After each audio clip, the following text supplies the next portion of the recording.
He scurries low with a crooked dance, steals the crumbs, doesn't take a chance. A speck of dirt, he's got no pride. Infamous and nowhere to hide. Oh, infamous and you're trash but you're free, crawling through the chaos, laughing at me. Infamous and king of the breeze, your crown's a bottle cap and your royalty.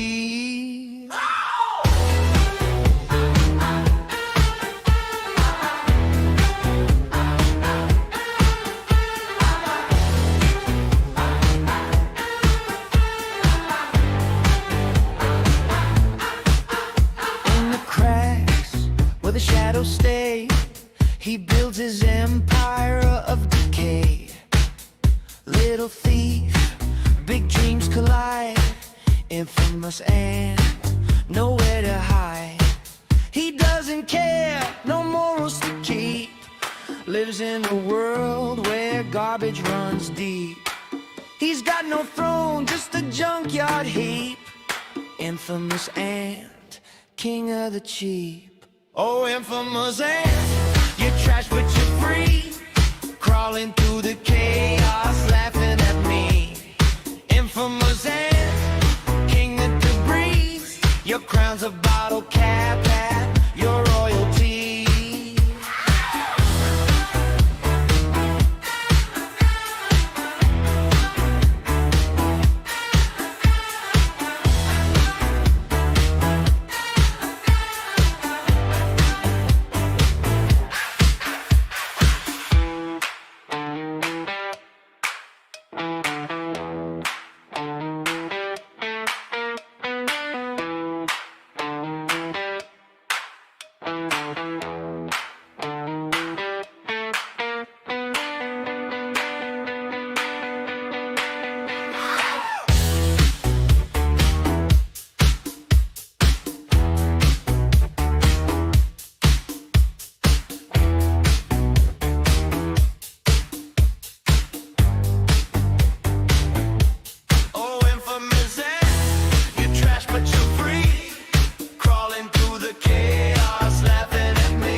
Thank you so much, Irishman. You're freaking amazing. I hope you brought your lucky charms and the pot of gold, because we're gonna need it today, fellas. I'm gonna tell you what, it's a good one. How y'all doing? Welcome in, welcome in. I didn't even know I made this song, so I just started playing it and I was like, you know what, that's pretty cool. Let's go with that for the opener. Oh, here I am. I just got off work. So you know what I'm going to do as a celebratory thing for ending my first day with a great success is have a beer. Yeah, I know it's 10 o'clock in the morning. But for me, it is the evening time. So, at least, you know, culturally, maybe not literally. How are y'all doing, man? I just had my first day at work. It was awesome, actually. It was really cool. I mean, I spent most of the day like sorting samples and then like preparing I don't know, it's complicated, but it's poop. I'd take a little bit of poop and stick it into a glass tube with a little bit of reagent, mix it up really good and put it in a centrifuge and spin it down. So one of the things that's different about this lab from the one that I worked at is the one that I worked at in the Air Force was one hospital. Okay. And like, we had a plethora of equipment that I had to know how to operate and maintain and QA and QC and all that. And we ran hundreds of tests, but we didn't run every single test that the doctors wanted to run on people. Sometimes, you know, they would pick out some obscure thing. Like, we want to test this person for, you know, Lou Gehrig's disease or some shit like that. It's like, well, we don't have that test. So in those cases, what we would have to do is send it out to a reference lab. That's what the laboratory that I work at now is. That is a reference laboratory for veterinarians. And so we do a lot more specialized testing, but at scale, right? So instead of having, you know, something like in our chemistry department at Keesler, we ran about 1,500 to 1,800 samples a day. Instead of that, you know, and then running, you know, a myriad of tests on those 1,800 samples, something like, I don't know, probably 500 different samples, or 500 different tests. I'm sorry, just in, you know, chemistry alone. Instead of that, we have about, you know, 20 times as many samples run through this lab. And then we do about half as many tests, is what it seems like. I don't know. I haven't seen all the sections yet. I've just been there for one day. But I did do the inboard processing. And one of the main things that we're concerned about is parasitology studies, which is poop. Okay, so those didn't turn out as good as I wanted them to. I was trying to make like a game show song for Rob Noir that didn't really work. But this one turned out pretty good. Stiggle Supreme, yeah. Anyway, I see we got Re-Examination Show hanging out with us. Farrier's in the chat. Belinda Guile is hanging out, and we got Long Live Liberty. Poop testing. That's right. It's a lot of shit today, both literally and figuratively. I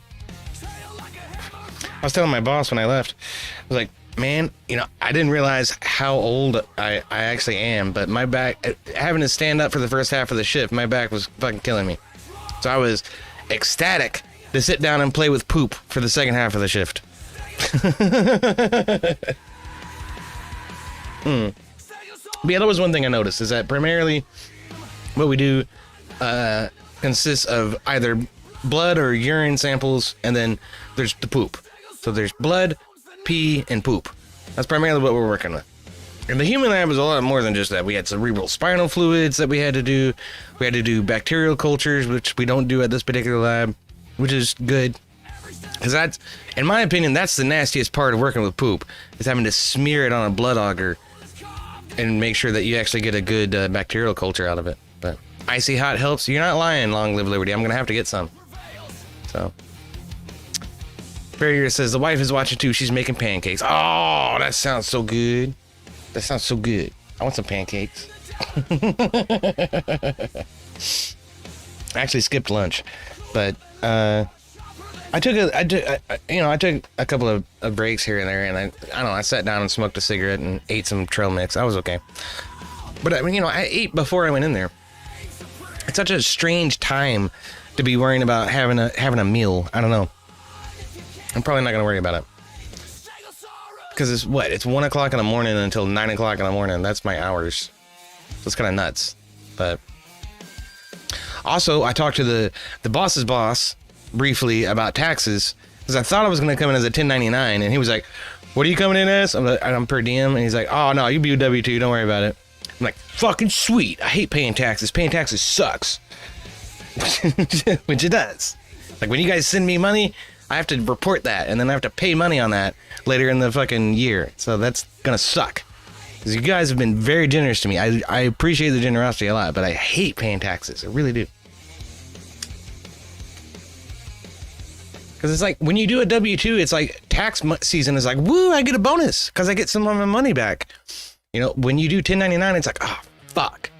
Now I have to pay the government fucking, what? $2,000?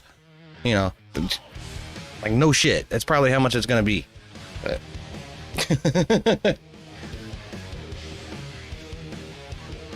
sounds like I need to pack a brunch. Yeah, that's kind of what I did today. I had like half a pizza before I went in. And then I got there half an hour early, and I was like, well, fuck. Now what am I going to do? Because I didn't realize I wasn't supposed to be there at 1. I'm supposed to be there at 1:30. I'm like, oh, fuck. Okay, well, I'll go find something to entertain myself with for half an hour. So I drove down to a liquor store that was down the street from the lab and bought a pack of cigarettes and a little Bumblebee lunchbox. And they gave me like a little can of chicken salad and some crackers and a cup of fruit and a cookie. I was like, ha! That's awesome. How much is this? It was like $5. I'm like, well, that seems like a lot for, you know, a fucking handful of tuna fish and some crackers. But what can you do? Bite inflation, right?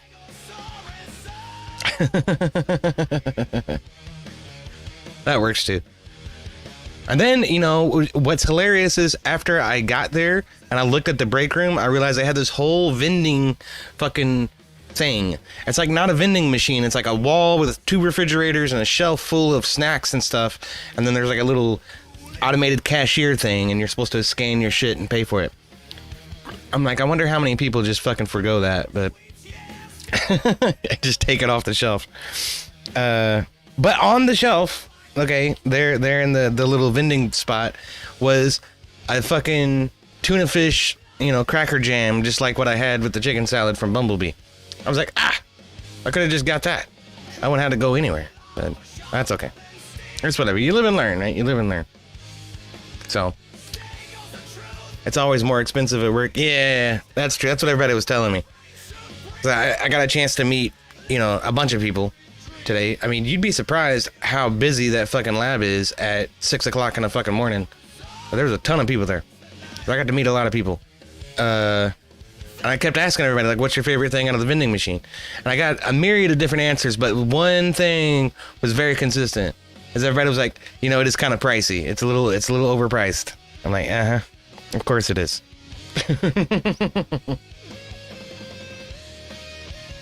It figures. And I remember working for one of the places I worked for as an applications developer.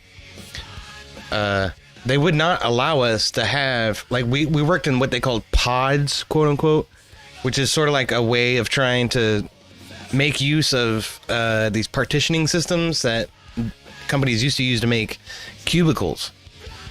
And instead of arranging them in cubicles, they arranged them in like little groups where you share kind of a workspace with 4 or 5 other people. And I was like, well, can we have a coffee pot? I will pay for the coffee pot and bring it in if we can have a coffee pot, because I don't like going out to the fucking coffee stand and paying $5 for a cup of coffee. I will sit here and drink coffee all fucking day. You realize what that's costing me when I have to pay $5 a cup of coffee?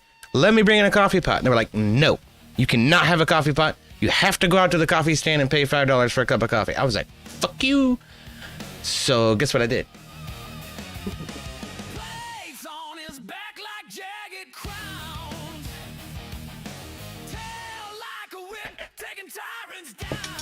I bought this. This fucking thing will hold a whole pot of coffee and keep it hot all day long. And Stanley fucking designed this thing back in like 1932 or some shit. They've never changed it. It's exactly the same one that they used to, that the guys who built the Empire State Building were using to keep their soup warm, you know? So, this thing's great. Oh. Belinda Guile says, what sucks is when a vending machine eats coins and they don't fix it, and kept taking down signs saying defective. Yeah, that's fucked up. Smoking Spaceman says it's Tuesday. It is Tuesday. I mean, technically, for me, it's still Monday. But, you know, eventually it's going to be Tuesday after I sleep and I wake up again. And it is still Tuesday. At that point, it will be Tuesday. But right now, it's still Monday. What's up, MurderCom? We got MurderCom hanging out over on Kick. Thank you so much, man. He says, maybe if you just carried 50 to 80 pounds on your back everywhere you go, your back would be fine. That's a military joke, if you didn't know. Back problems run rampant throughout the military because of the ruck marches and shit.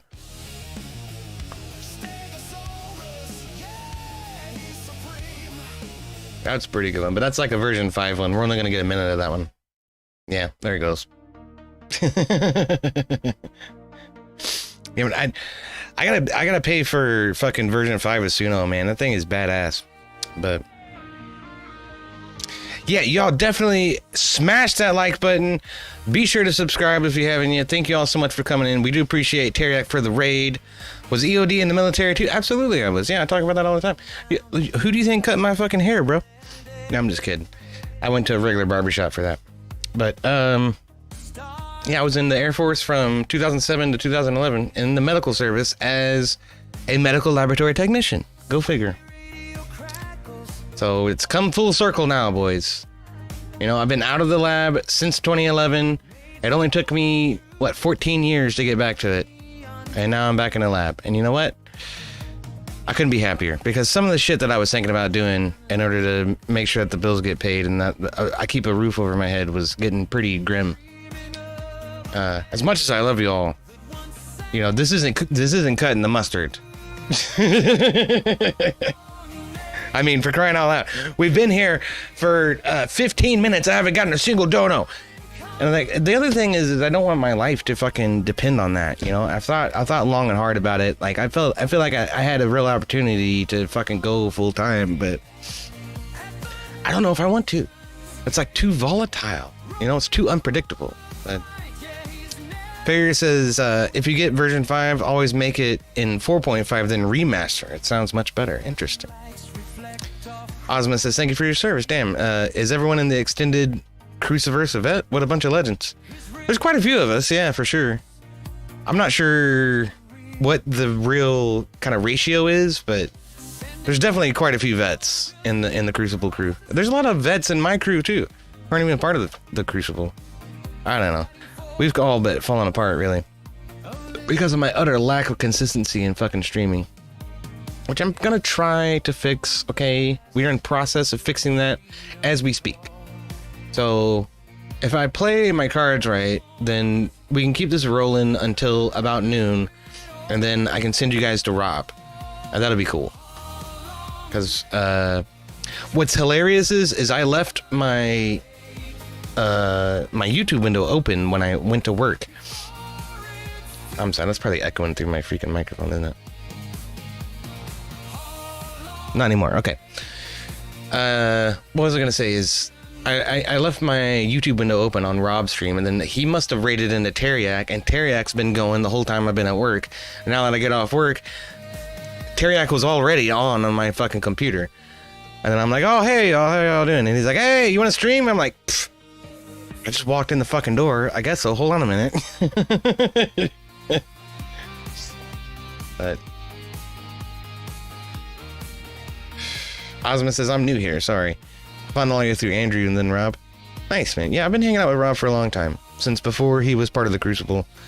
I remember Andrew when he was coming on Hippy Dippy on fucking Twitch as Big Papa Fascist and Prime K's and dunking on lefties left and right. It was hilarious. Still laughed my ass off at him.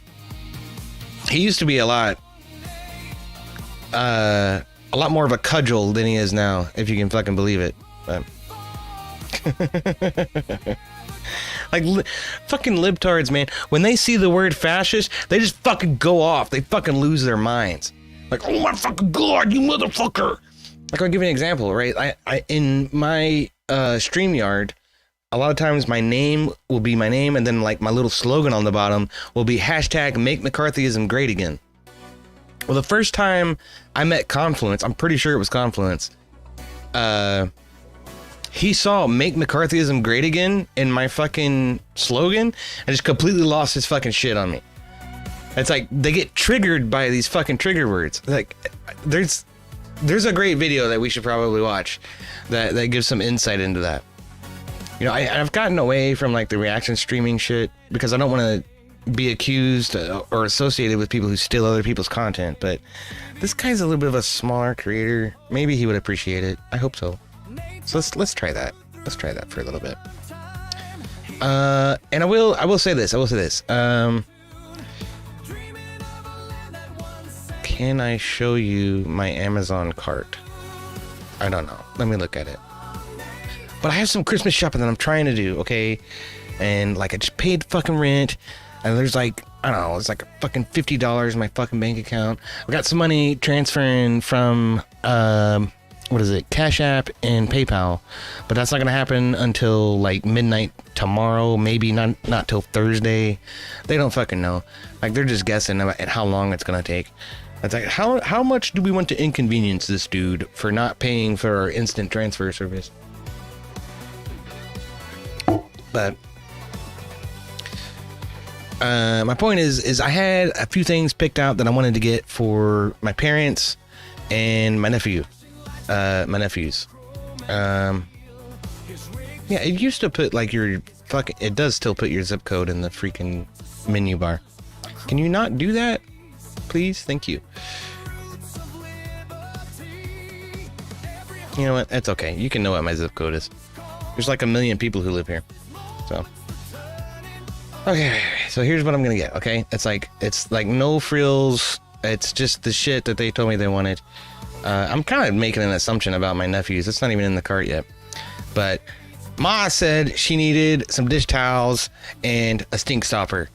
So that's what I'm gonna get her. And then I was gonna buy a set of these for my dad, because there are areas of the yard that are pitch black dark at night. And so this is like a little battery spotlight that you can just kind of mount anywhere. I want to put one on the back of the shed, which isn't wired to the house or anything. So this will let us see in the dog run when I let the dog out at night, right?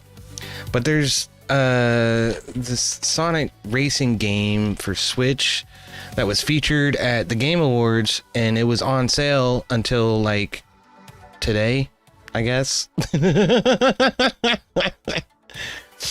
Yeah, that's it. Well, son of a bitch, now it's $45. That sucks. It was like $38 yesterday. Sons of bitches. But I wanted to get this for my nephews. So I need some help. Yo, help me out, man. Help me get my Christmas presents, please.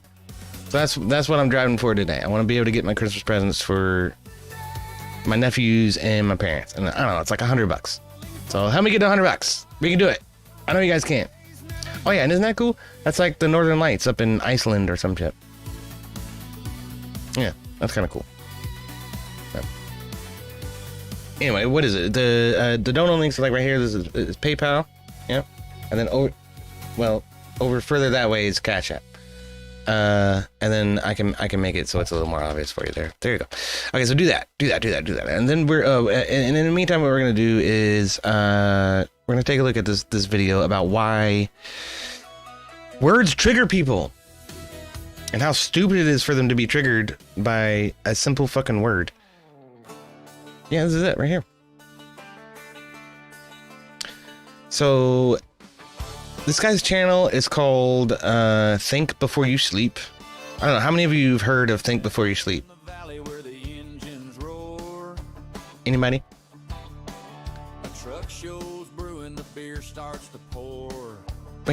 And yes, if you haven't subscribed yet, please definitely do that.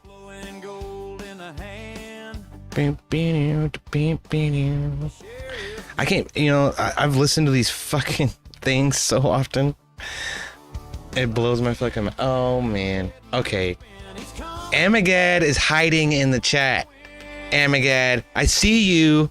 We just got $100 dono from Amagad. It says Merry Christmas. Thank you so much, Amagad. You're fucking awesome, brother.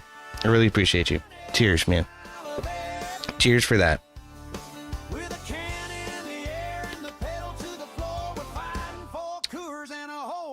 Okay, so now the goal is $200.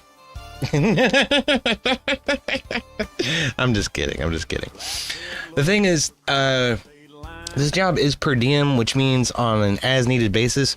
So there's a possibility that I might run into a problem getting hours later. But Rob, who is ironically the first name of my boss, was telling me that I'm probably going to end up working like 5 days a week, at least for the first couple of weeks. So that shouldn't be an issue with the first pay period.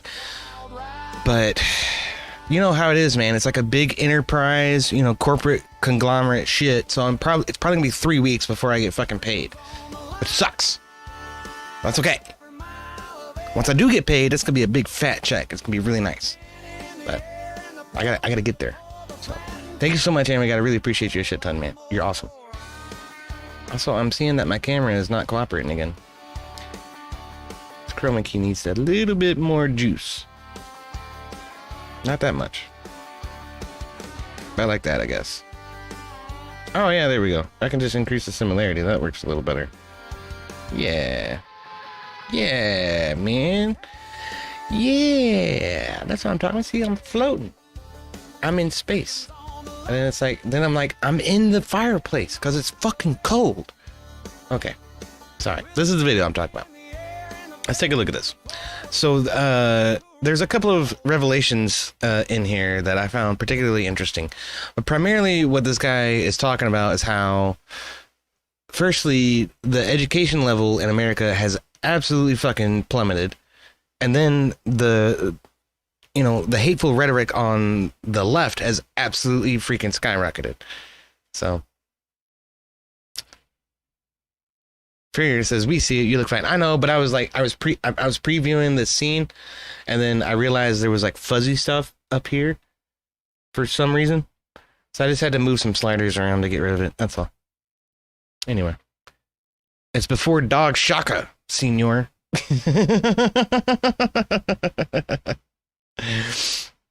Yeah. Well, that has a lot to do with it.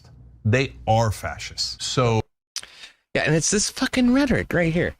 That little fucking 10-second clip just really sums it up, man. Let's hear it again. These people aren't like fascists. They are fascists. So at this point, I don't want to hear any talk from Republicans about, oh no, guys, we just have simple disagreements. Republicans are ugly, they're immoral, and they're fascist. I don't want anything to do with them. That's the reality of what Republicans are today in America. Well, that escalated quickly. Is he going to say why Republicans are fascist? Nope, he's just going to allude to some vague media story that people can't recognize anymore because it was too long ago. So, and I know like his voice leaves a little bit something to be desired. Let me see if I can hunt down the clips that I'm actually interested in. He spends the first half of the video pretty much talking about Jimmy Dore on the Young Turks, which I didn't realize Jimmy Dore was on the Young Turks. Which the Young Turks should know to do, the news organization.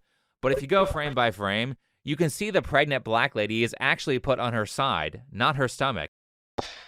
All right, it's that Jimmy Dore is calling for violence against police officers. Said there wasn't a crime that was committed, yet you are black, and I'm a little pissed off that you're not doing exactly what I said. So I'm gonna hurt you. I'm gonna brutalize you right now in public in front of a school. I don't give a fuck, because I'm a cop, and that's why I became a cop, because I'm not a big thinker, and I like brutality. For one, Jimmy failed. So, I mean, one thing this video did was change my fucking perspective on Jimmy fucking Dore. I'll tell you that. Okay, so yeah, it's this girl is talking about education levels in America, and like the literacy rate of adults in America is incredibly fucking low. Incredibly low.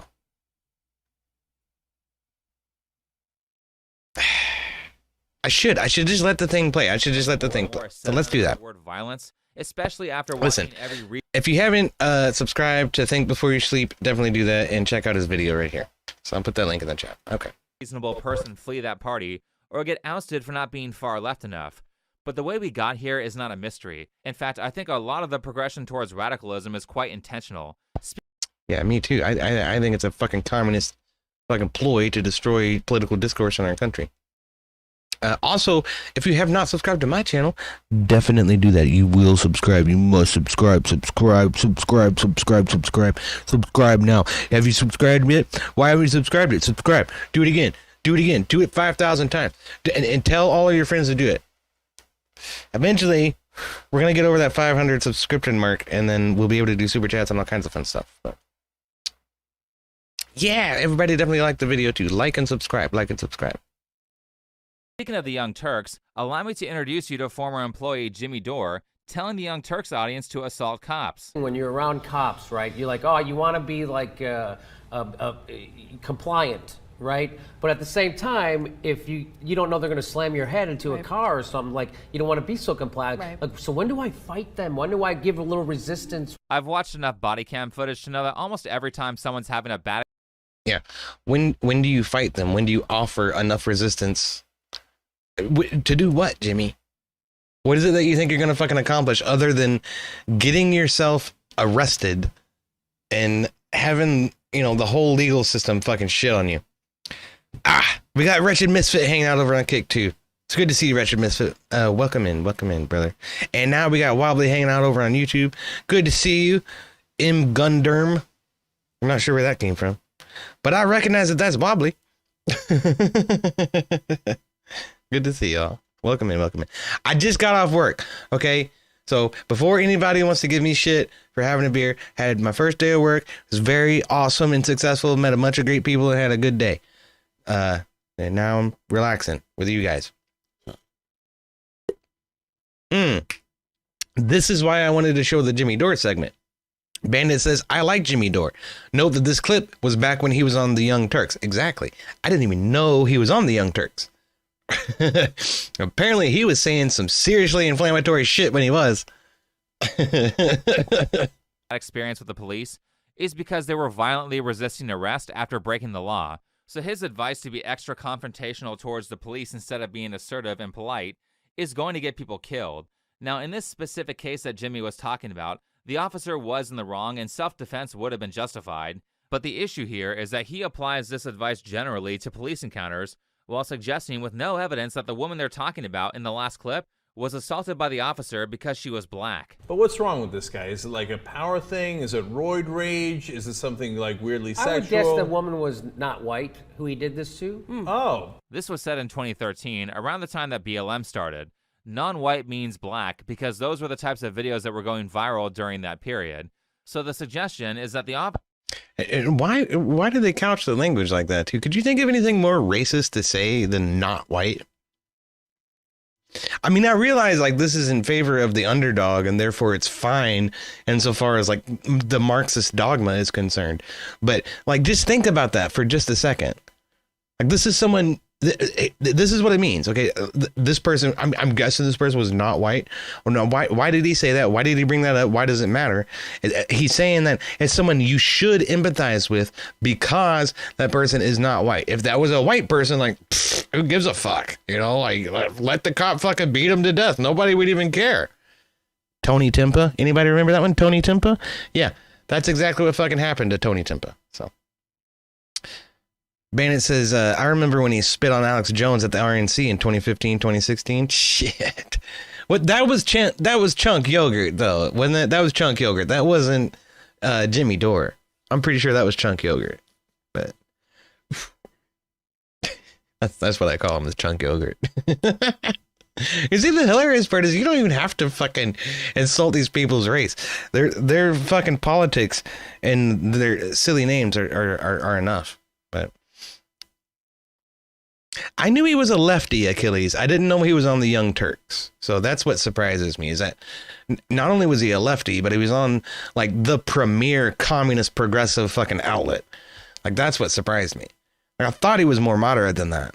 And obviously when he started his own fucking show, he definitely went way more moderate than the Young Turks, which is what attracted me to his rhetoric in the first place, is his own show and some of the stuff that he talks about, some of the perspectives he puts out, you know, in recent times, in the past couple of years or so. And I think he did an interview with Joe Rogan where he was pretty reasonable. I was like, well, he doesn't seem like such a bad guy, you know. Maybe he can talk some sense into the fucking retard lefties. Like, well, apparently not. So, officer attacked a woman for being black, and he made this assertion with no evidence. She was white. And the problem is that when you make this kind of assertion on a topic that's already been heated since Rodney King in the 90s, followed by saying that you should be violent towards police officers, you're going to inspire certain people to take action. Yeah, exactly. So not only was it a completely racist fucking statement in the first place, it was categorically fucking wrong. This is the lady who was attacked. the not white lady. And again, the only reason for saying that was because you should have empathy with her because she's not white. Oh, our bad. She is white. I guess you shouldn't have any empathy. So fuck that bitch. She deserved to get arrested because of her white privilege or what the fuck ever. This kind of assertion on a topic that's already been heated since Rodney King in the 90s. What's up, Adam the Lifted King? That's Coder. What's up, Coder? Inspire certain people to take Not well. Okay, hold on a minute. This guy. I need to clarify this for the people who are part of like the Panelverse and the Crucible fucking drama. This is Fire, the one who walks through fire. I don't know why I'm calling you Coder. I seem to remember one of your usernames has the word Coder in it, but that's Fire. Everybody should call him Fire. Yeah. My bad. Good to see you, man. How you doing? who was a fan of the Young Turks and killed 4 I just had my first day at work. It was great. Had a good time. Is my mic staticky? What do you mean my mic is staticky? It might be the bit rate coming into YouTube and try to rewind like 5 seconds. That'll probably clear that up. I don't think it's the microphone. It's probably a mixture of my internet and my fucking potato PC. police officers. Before the shooting, Gavin had uploaded reaction videos to content from the Young Turks, one of them being where Jimmy Dore said this in response to a police dispute that actually involved a black woman this time, who was being arrested. I don't know what I would do in that situation. So if you go over and you confront the cops, which you would do in any other situation if they weren't cops. I hate the echo. That really bugs the shit on me. So one of the things, potat is evil, says always American. It's very true. The potato is very evil. My voice naturally does that, says man. Shut up, Bandit. So one of the things that I've asked for is a wireless headset. That's like that and like a pair of jeans is all I'm gonna get. Cause most of my Christmas money went to fucking bills, which is fine. Cause I like having the house over my head a lot better than I like having fancy stuff. But anyway, okay, let's listen to Jimmy Dore being a fucking jackass for 20 minutes 10 years ago. That's right. In any other situation, if there were two grown men pouncing on a woman who is pregnant and she's screaming and she's not a threat to anybody, you would go over there and you would start by punching those guys. That's how you would start. Hey, retard, in this hypothetical example where you're the hero, do you know any of the context before you start acting? Are you saying that people should beat up cops because they hear a woman shouting? What if she had a gun and was threatening people? What if she was screaming things that were untrue to garner sympathy from bystanders? None of it has anything to do with critical thinking, is what you're getting wrong, homie. It's all about an appeal to emotion. It's a gross appeal to emotion. It always has been. What's up, Dean Jacobs? It's good to see you. And Marin says it's Marin. I know it's Marin.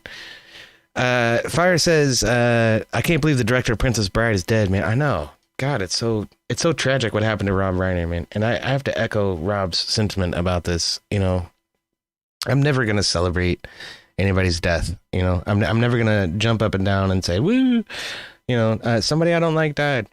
I'm going to say, you know, God rest their soul. And, you know, I'm kind of glad that they're not influencing politics anymore. I'll probably say something along those lines, but I'm not going to get into any kind of fucking shit slinging over a dead man's fucking grave. That's just terrible.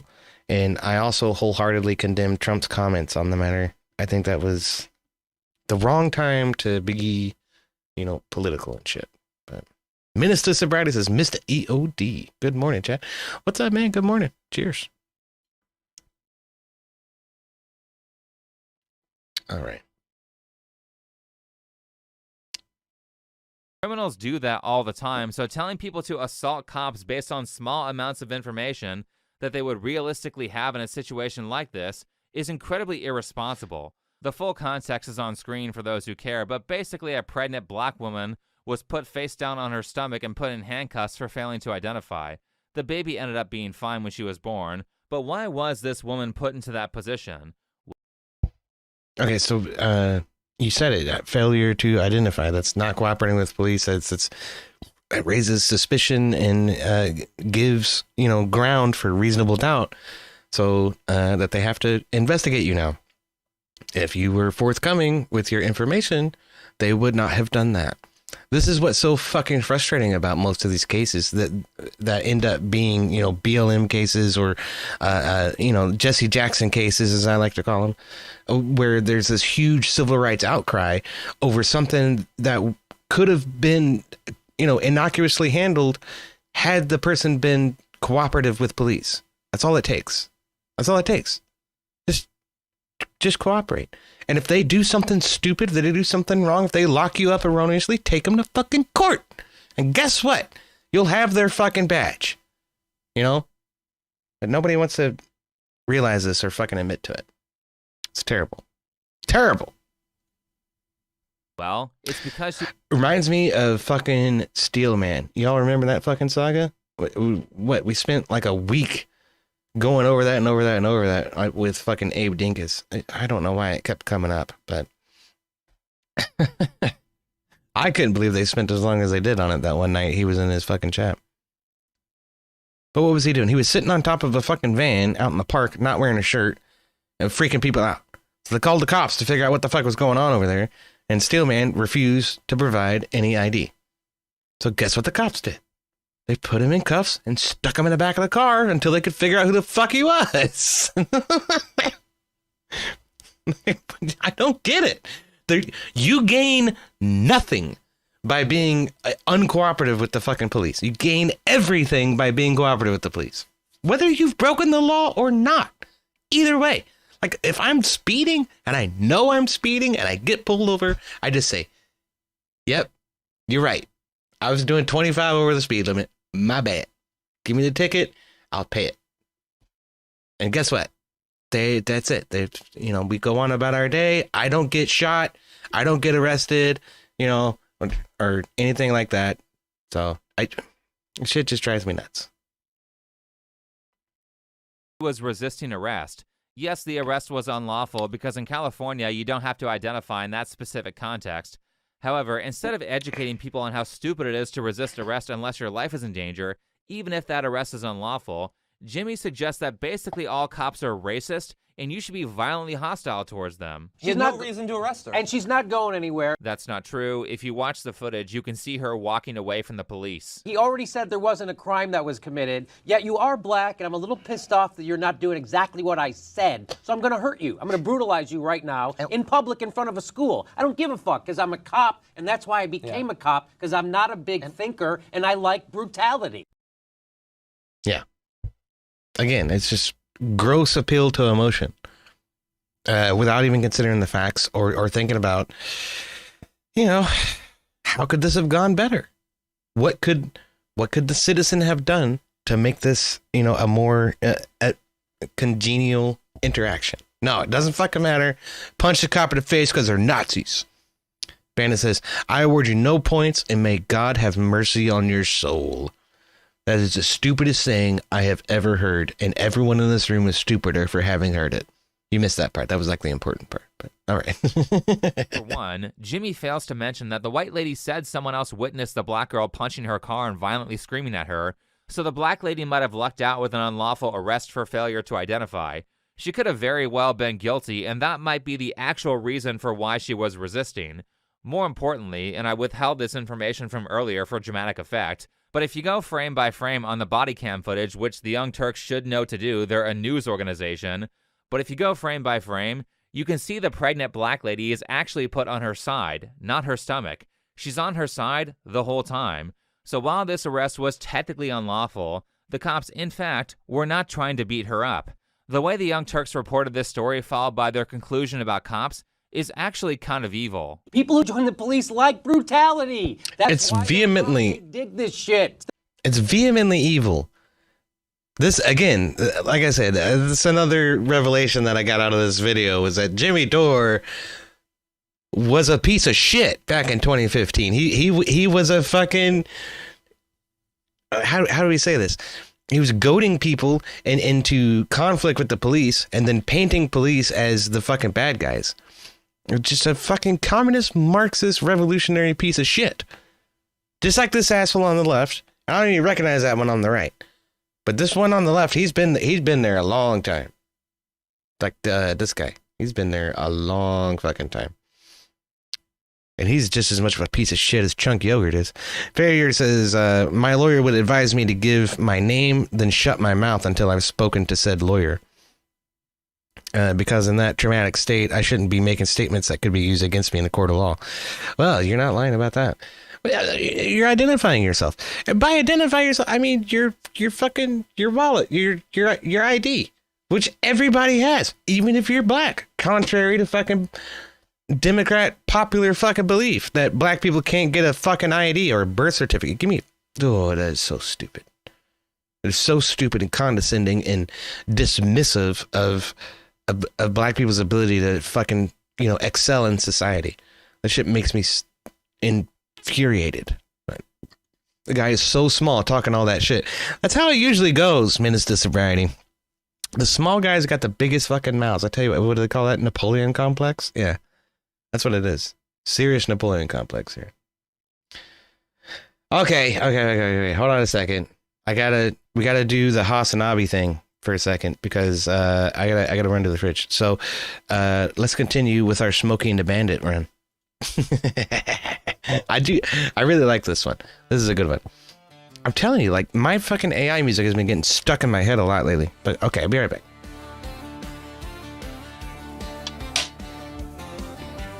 Down in the valley where the engines roar, a truck shows brewing, the beer starts to pour. Coors Bank H flowing, gold in the hand, but Sheriff Buford's got a law to demand. Lights in the mirror, red and blue spin. He's coming for the party, but he won't win. Smokey's on the tail, but Bandit won't quit. Freedom's on the line, every mile of it, with a can in the air and the pedal to the floor. We're fighting for Coors and a whole lot more.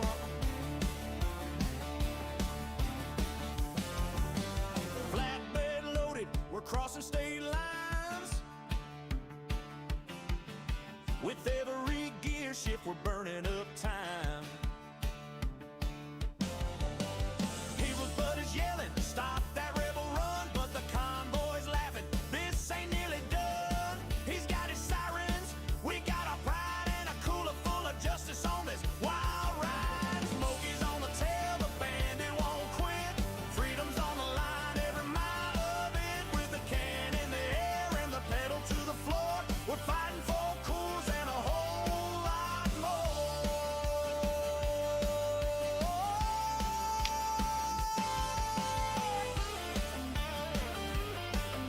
What was I gonna say? I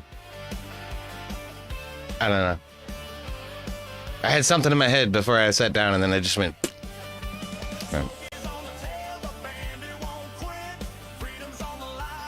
I love it.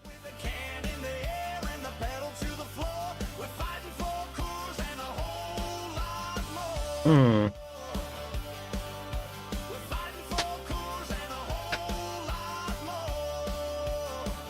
Yeah. Okay. Okay. You guys know what this wire used to be connected to? My steering wheel. This is the wire that's supposed to connect my steering wheel to my pedals. Like, one of the things I used to like to do a lot, especially with Wobbly and Jixer and them, was we'd get on American Truck Simulator and drive convoys. I can't do that anymore because of this. It sucks. That's okay though.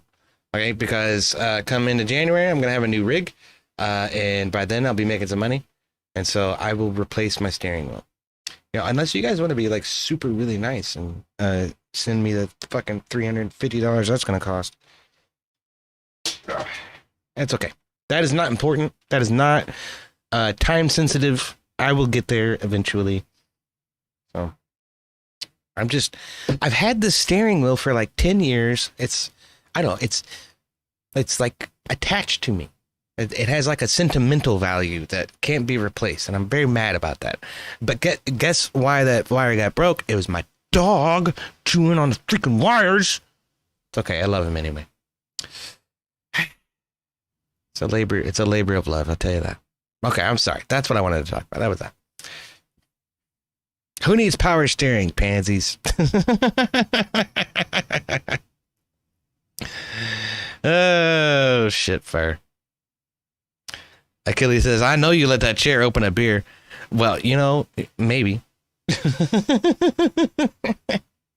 It is the late evening for us, okay? Me and Chair are chilling out. We're cooling out, and I don't know, we got about an hour left. I was going to open the panel a little bit, but at the rate we're going, we're never going to get there. Okay, hold on. Let's yes, this is it. That's part of it, and then that's part of it, and then that's part of it. So it's like his next point, really.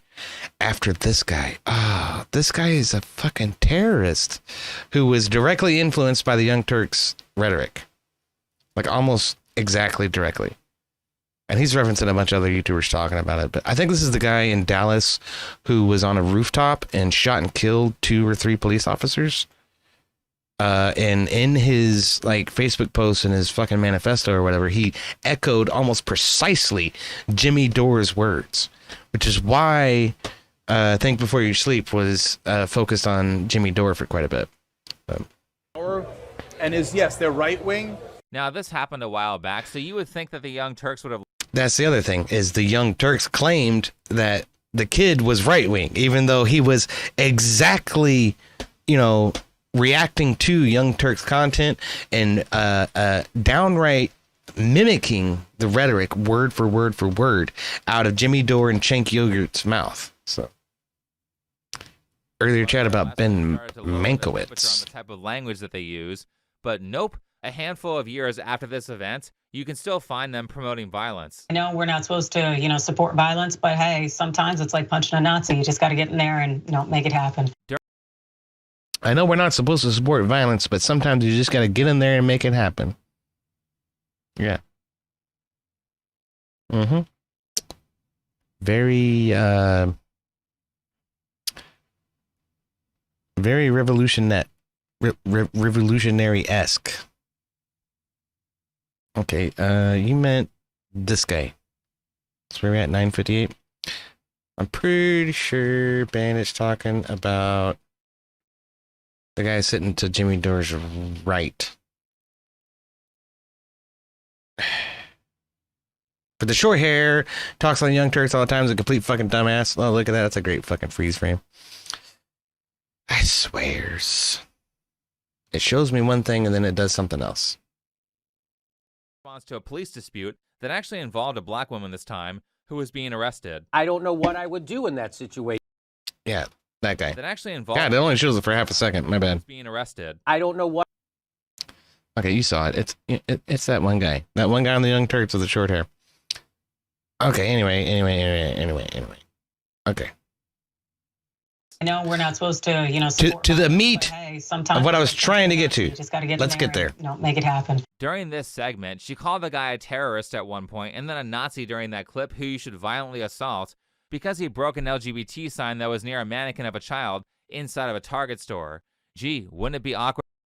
What a terrible thing. Did you see what he did? LGBT sign It's a little piece of fucking cardboard. He puts it on the ground, stomps on the corner of it, and that's it. Yep, now we're moving on. And what, he's a fucking Nazi?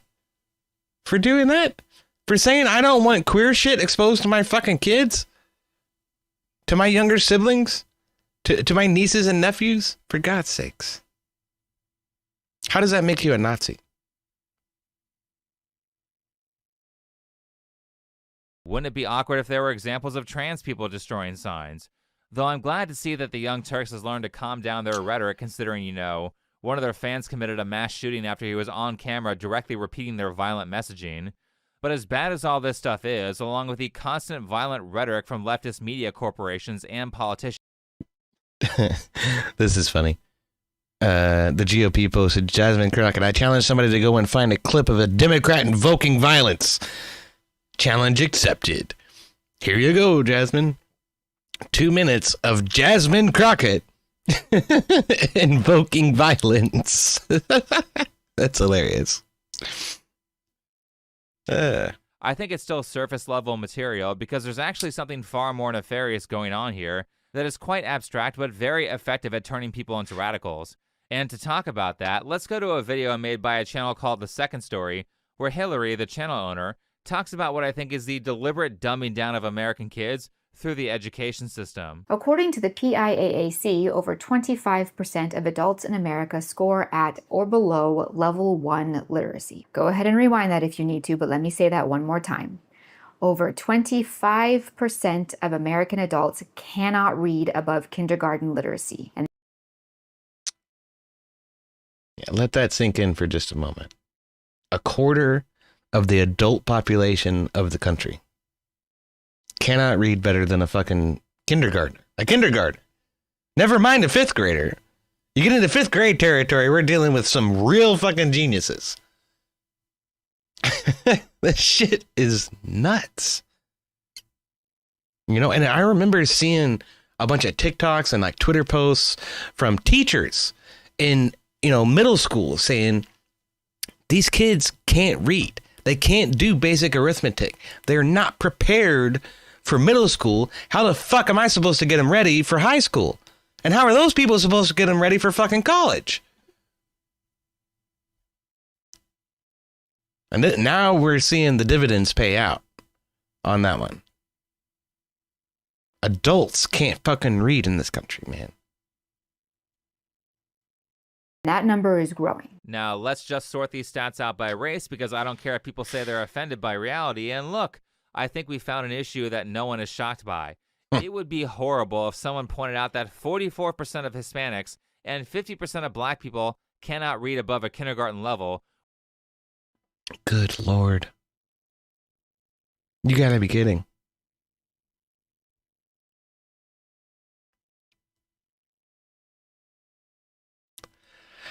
I'm speechless. I'm fucking speechless. If I were a black or Hispanic parent, I would be furious. So, okay, so look at this. Hispanic below level 1, 24% with a 2.4% standard error. So it could be 21%, it could be 27%. And then at level 1 is 20%. That's where he gets the 44%. 44% of Hispanic folks, adults, cannot read above a kindergartner's comprehension level, that's what this column is. Anything left of this column is below kindergarten fucking level, essentially. Then you look at the black stats, it's 22 and 28. That's 50%.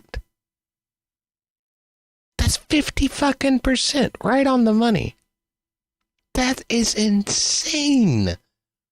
It's abysmal that 15% of white people can't fucking read. Are you kidding me? These should be single digit numbers. In a first world fucking country, these should be single digit fucking numbers.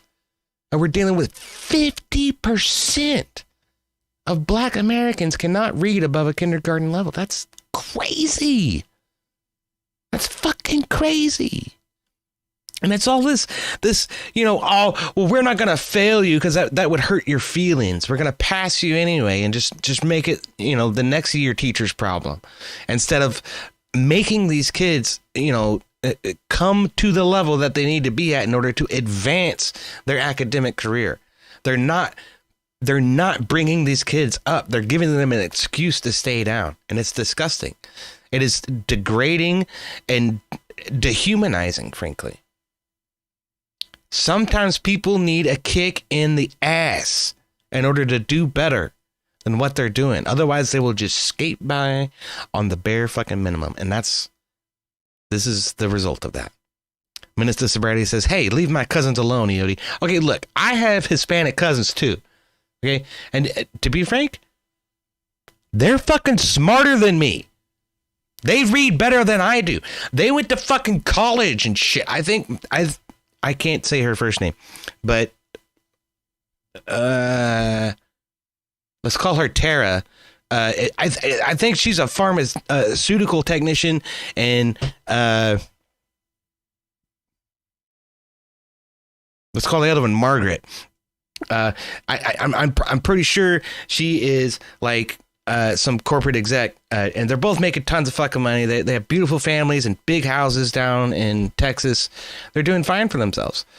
So they definitely do not fit into these statistics, but still, like I said, these should be single digit numbers in a first world country. How is this true? This is insane. This data is from 2023. This is 2023 data for 16 to 65-year-olds. What the fuck? Learn to read. We've been telling people to learn to code. You got to learn how to read first. You ignoramuses. It's about this. Let's look at level 2. This level is important to our discussion because based on my own assessment, most published authors today are probably at this level. I personally would call this 3rd or 4th grade literacy. This group makes up about 29% of the population. Combined with level 1, these two groups account for almost 60% of American adults. Over half of American adults cannot read above a basic 3rd or 4th grade level and can only analyze what they've read in a limited sense. Oh, this makes so much sense. So more than half of Americans are basically illiterate when it comes to handling texts more difficult than Harry Potter, which means when it comes to complex issues like the economy or politics, they're too dumb to read about it. Oh wait, it says that Harry Potter is a 4th to 6th grade reading level. Harry Potter might even be too difficult. He's not fucking lying. I did want to give a shout out to Sniper Irish Shadow hanging out in the chat. It's good to see you, brother. And Haul Long Nate came in. What the fuck is up, Haul Long Nate? Good to see you, brother. Many cheers. Salute. I just got off my first day of work. It's been great. It's a great day. A great day to be alive and to not be, flipping hamburgers. So, many cheers to that. Many cheers to Amgad for, helping me out with that. And many cheers to Amgad for just putting in $100 and putting you all to shame on the donos. What the hell? What the hell? What the hell? What the hell? Y'all see the donos down there. There's a Cash App. There's PayPal. Help me out with some of that. All right. I love you guys. But, I did just... I'm not even gonna say anything about it. I am enjoying my new job. It is great, but it's probably gonna be a while before I get a paycheck. This article from The Atlantic. The author spoke to a number of university professors and several students and found that professors have had to adjust. Hold on a minute. What does it say? The elite college students who can't read books. It's from The Atlantic. We couldn't find a more left-wing liberal fucking rag than The Atlantic. And even they are fucking knocking on college literacy. That's ridiculous. Spoke to a number of university professors and several students and found that professors have had to adjust their expectations of their students. English lit majors can no longer be expected to read whole assigned books, but have to content themselves with assigned passages of books. Several of these college students, these young adults, have So the assignment is no longer read the book. It is read this particular chapter and we'll have a test on it, I guess. Are you serious? Is this what we've come to? We can't even expect college seniors to read a fucking book? What the fuck? arrived on campus unaware that reading whole books would be required of them. Several told their teachers that they didn't. My jaw dropped. The anecdote helped explain the change he was seeing in his students. It's not that they don't want to do the reading, it's that they don't know how. Middle and high schools have stopped asking them to. What?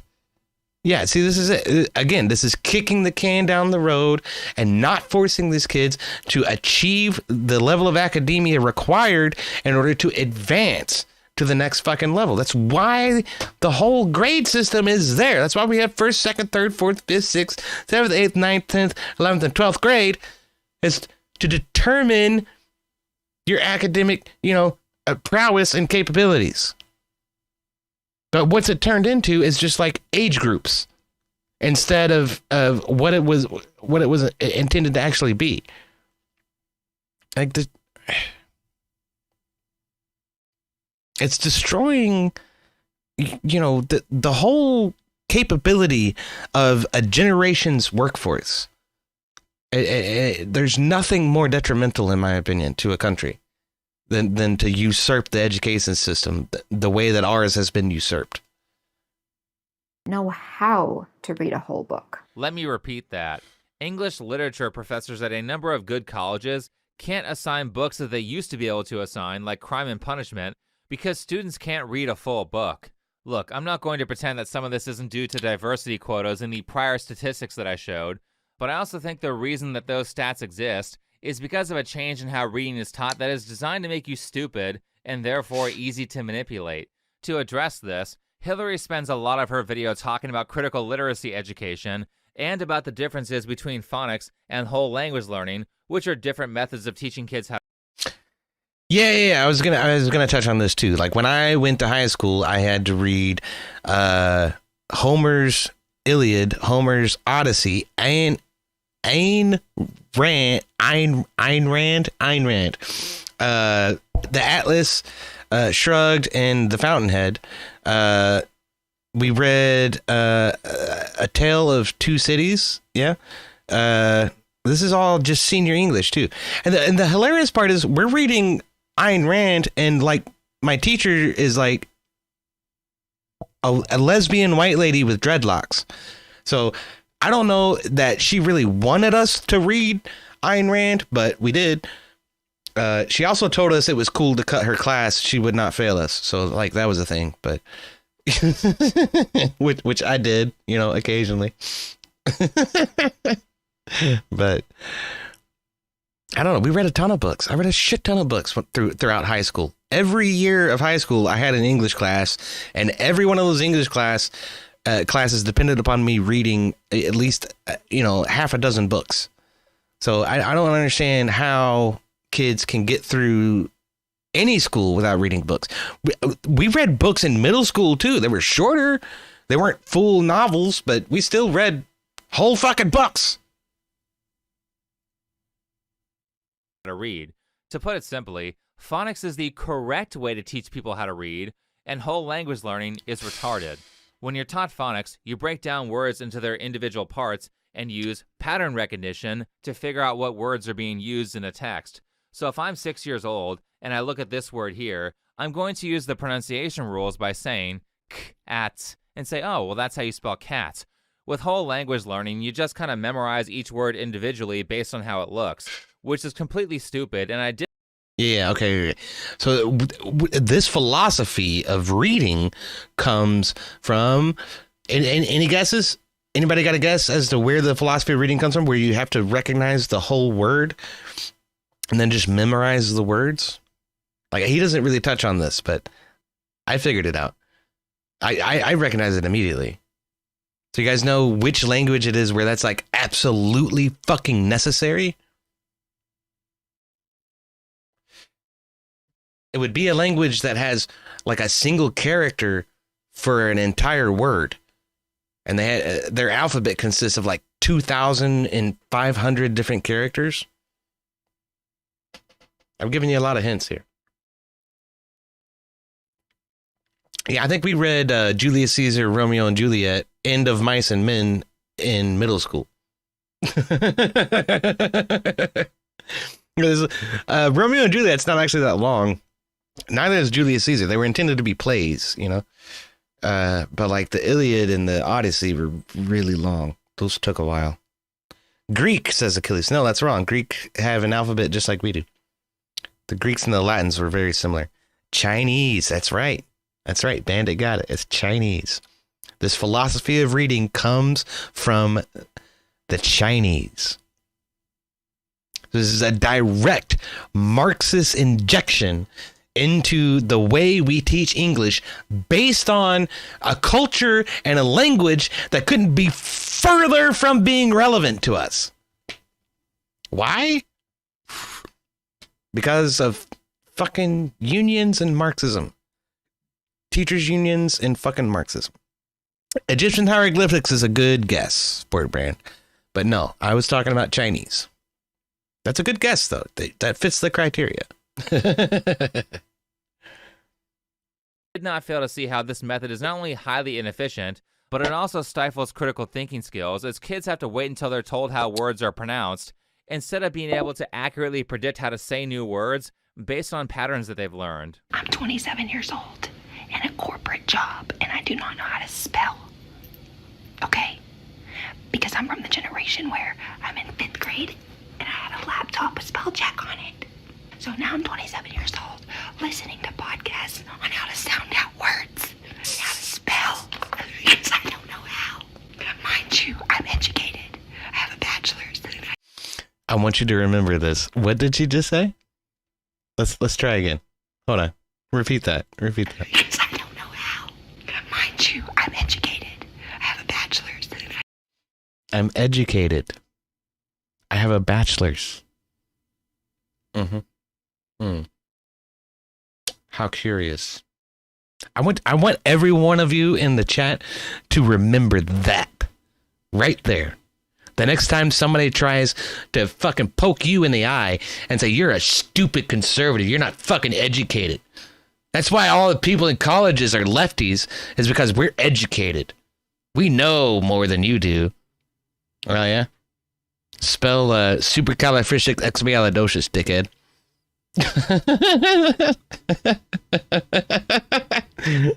Oh, she definitely has some crazy eyes, that's for sure. How long Nate says, bitch has a bachelor's and can't read? Yes. Not only does she have a bachelor's, not only did she graduate an undergraduate program at a fucking university, the highest level of education in the country. Okay, well, okay, so the university is the highest level of education. You can get graduate degrees, and I don't know, you could argue that makes you smarter somehow. It really doesn't. It just means you're specialized. That's really what a graduate degree is. It's a specialization. But yeah, she has a job. Somebody hired her based on her credentials, based on her repertoire from college. They said, this seems like a good candidate for our whatever position. We don't know what her job is. What do you all think she's doing? Hopefully she's not doing anything more, intense than a fucking administrative assistant position. Lord help her. Even there, she's probably going to have some problems because you got to be able to read in order to make your boss's schedule work. I guess that's what she's figuring out, though, isn't it? I think this should be my avatar right here. It's this crazy bitch just like leaning over and into a camera.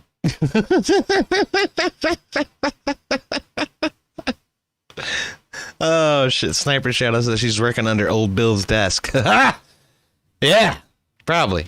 I mean, that might have something to do with it. I doubt it though. I believe that corporate America would hire some ditzy broad who doesn't know how to fucking spell anything simply because she had a degree in the field that they were interested in. This is what matters more than anything to hiring managers is, do you check this box? Do you check that box? Do you check this box? Oh, and you're not white. Great. Welcome aboard. That's always a big one. I swear. Yeah, it's almost like that was deliberate. It's not the computer, it's the teaching methods. I grew up on spell checkers too, and I can spell without them because I was taught phonics as a kid. Now, all of this might kind of seem abstract to some of you in the audience, but trust me, as sort of like a language enthusiast, this shit infuriates me. By that, I mean that it's basically child abuse to teach kids something as inefficient as whole language, because it puts them way behind kids who learn phonics, and it doesn't work when you get to more complex words. For the sake of brevity, I will say that it should be obvious to anybody who has studied language or foreign languages that engaging in pattern recognition by memorizing a handful of simple rules along with the exceptions is far more efficient than individually memorizing how to read the 20 or so thousand words the average adult knows. Now cue this paper. What they did with... All right, hold on. I swear, Bandit.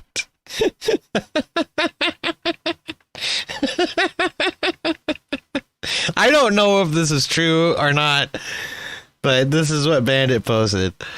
This is the symbol for woman, okay? And this is the symbol for noisy. And if you look at it, it's just three womans.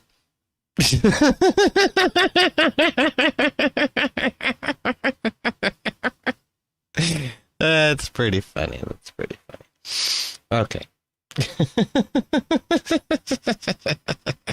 Read the 20 or so thousand words that the average adult knows. Now cue this paper. What they did was they invented a whole new language script. So a bunch of squiggles and lines that when stacked together could form words. And they had different groups of students learn how to read this language. The only difference is right at the beginning, group 1 was told to focus their attention on the word as a whole, use the image as a whole to try and make sense of it. Whereas group 2 was told to focus on the individual units within each image. And what happens? Well, after training, each group was tested on what they learned during their training. And it turns out that when they were quizzed on words that they had seen during the training phase, the whole word reading group performed a little bit better than the group focused on the individual letters. But here's the fun bit. When both groups were tested on new words they hadn't seen during their training phase, it turned out the whole word group suffered incredibly. In fact, they performed no better than chance. They were just essentially guessing. Whereas the individual unit group did significantly better. They were able to take words they'd never seen before and read them just fine. Kids who were not taught pronunciation rules through phonics basically do not have the tools to figure out how to say words they haven't already memorized, which can triple, quadruple, or quintuple the time that it takes to read. So it's no wonder young people these days feel unequipped to read an entire book. And the reason I'm calling this child abuse is because the ability to read quickly and comprehend what you read is a fundamental part of skill building, which means that whole language learning straight up cripples your ability to build a skill valuable enough to get a good job. Well, except for that one lady you showed who didn't need any, apparently. Chop Chop says, what's popping in here? What's up, Chop Chop? We're reviewing some content that I posted a few days ago that really spoke to me a little bit. There's this guy named Think Before You Sleep talking about how the left became violent and how a lack of education and a lack of ability to be literate has led a whole generation of sheeple to jump right off the cliff into communism and embrace idiocy and follow the left and vote for fucking Democrats. So I don't know. That's pretty much the gist of what I wanted to get into with this. It's a good video. I just posted the link in the chat if you want to finish it off. He goes deeper into it. A lot of this is supporting evidence for the arguments he's already made, though. And then he shifts into Hassan Piker. And why Hassan Piker is popular.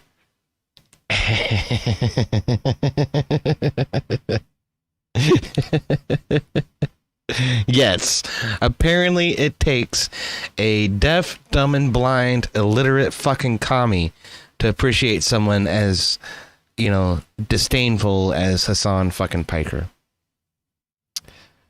I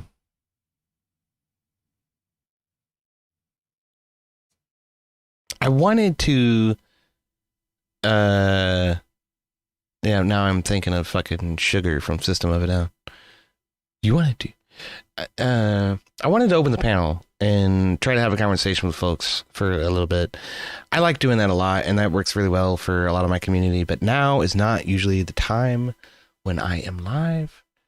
So I would expect that most people are not going to be, you know, hanging out. I mean, I'm sure Farrier will come in there and talk to me, which is fine. We could do that. Hall Long Nate's welcome to come in if he wants to as well.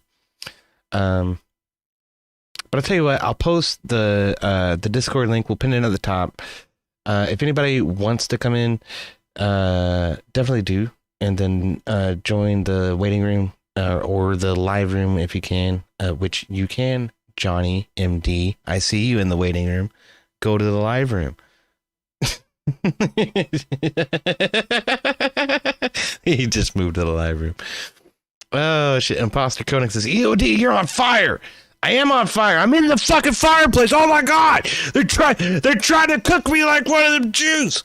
No, I'm just kidding. I'm kidding. YouTube, that's a joke. It's a fucking joke. Everybody relax. I am actually in a fireplace though. You see that? Okay. Oh man. All right. If that doesn't get me demonetized, nothing will. Okay.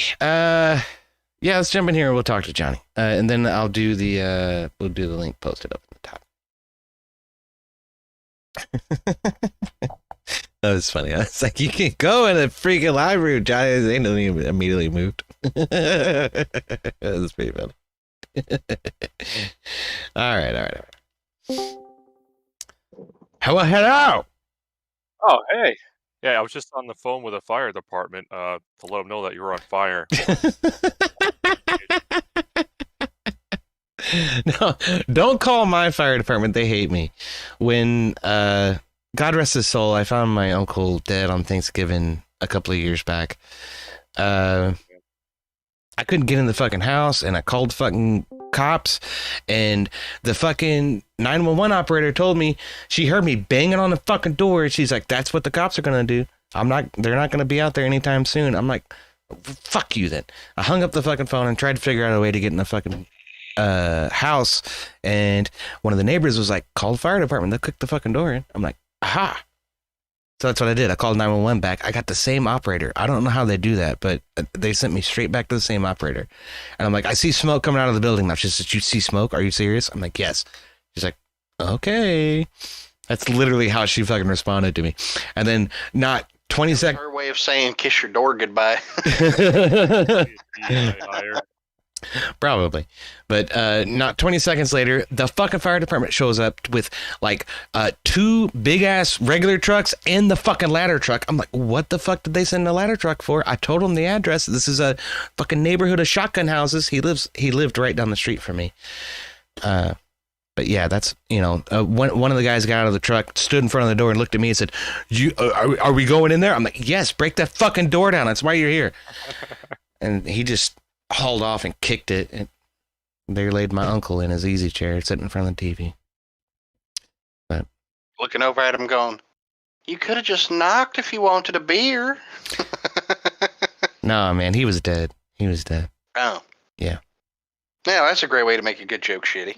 Well, That's why I didn't say anything. I'm like, dude. it's okay. God rest his soul. He would have laughed. Okay, he had a very similar sense of humor to mine and yours. So he was a good man. He died too soon. Condolences. That's all right. I appreciate it. How are you doing, Hall Long, Nate? You know, just another glorious day out on the road. I actually got stuck in Wyoming for 2 days. No shit. Took me a total of 3 days to get across Wyoming. Yeah. So I started in Seattle at the beginning of the storm, and followed it. Seattle had a bunch of flooding late last week, and through the weekend, right? And I started in Seattle with all that. Made it into Wyoming, and it was cross 94, or not Wyoming, Montana. Cross 94. I made it to the other side of Billings before I hit snow, and it suddenly dropped from like 15, 16 degrees, which is pretty okay to drive on, to like in a matter of 1 mile, it dropped to 0. Oh shit! And suddenly I'm breaking loose at like 15 mile an hour. Oh no!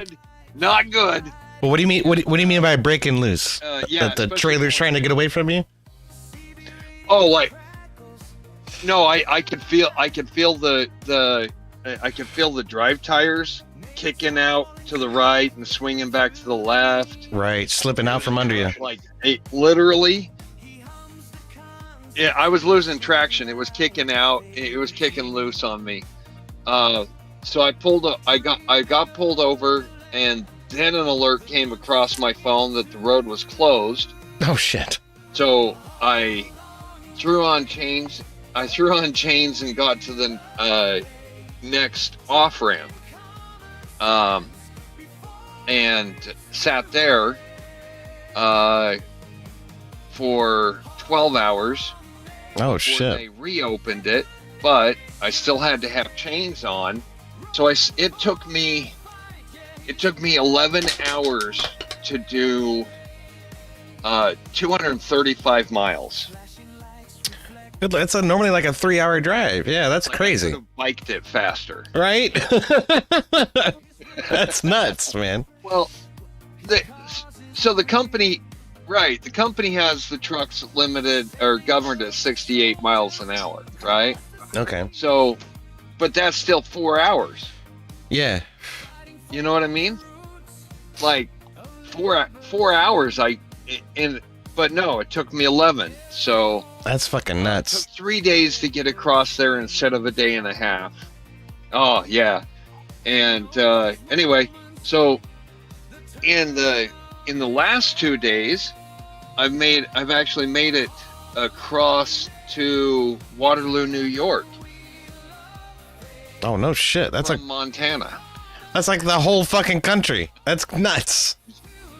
Yeah. Yeah, it's pretty fun. It's pretty fun. But Man said caffeine and straight yeah, through. Let's so, go. No shit, man. other than That's that, fucking rocking it. Caffeine and nicotine. I mean, when I first, there were, it was just before the logs became mandated. The e-log became mandated, and so my first year, I was maintaining 3 logs, so that at any point I could explain where I was. Well, Bandit's asking, do you have? There were quite a few. There were quite a few times I'd make it from. Yeah, Bandit's asking, do you have to put chains on? Do you have to put chains on the trailer tires? Also, I think you're having a bit of lag, unfortunately.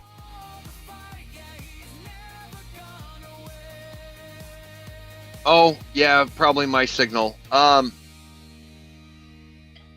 Not everywhere.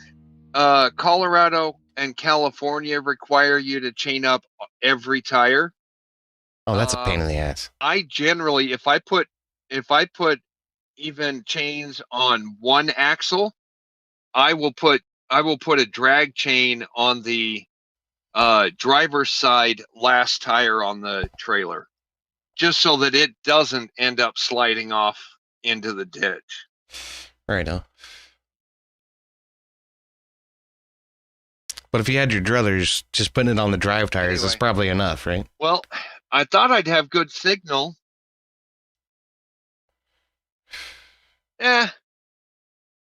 Yeah, for most things. Colorado and California just go overkill because they want to. They don't want anybody making money, yeah. In there, they get tax revenue because nobody ever has enough. Sorry. Well, but you end up spending money there buying more chains because nobody actually has enough to do all 18 wheels, or 2, paying a service to do it, to chain it up for you so you can get in and out within 30 minutes. Right. So they're able to get tax revenue off it, and if you fail, it's like a 15,000. If you fail to have enough chains and get stopped, or if you wreck because you didn't have enough, then it's like a $15,000 fine on top of all your damages. Good Lord. Yeah, I would not want the responsibility of being a corporate truck driver. That does not sound fun. Yeah, expensive. No shit, man. Well, meanwhile, you get people from New York and California specifically who are able to come in, not be able to read the language the test is written in, not be able to read the road signs, and not be able to know that they should not be on the road outside of their state. And they get to make the same money I am, not being held to the same rules. Right. Of course. You know why? It's because they're not white. That means they don't have to follow the rules. Oh, I hate it so much. Like I tell people all the time, the aliens they bitch about exist. I'm an imposition on the U.S. government.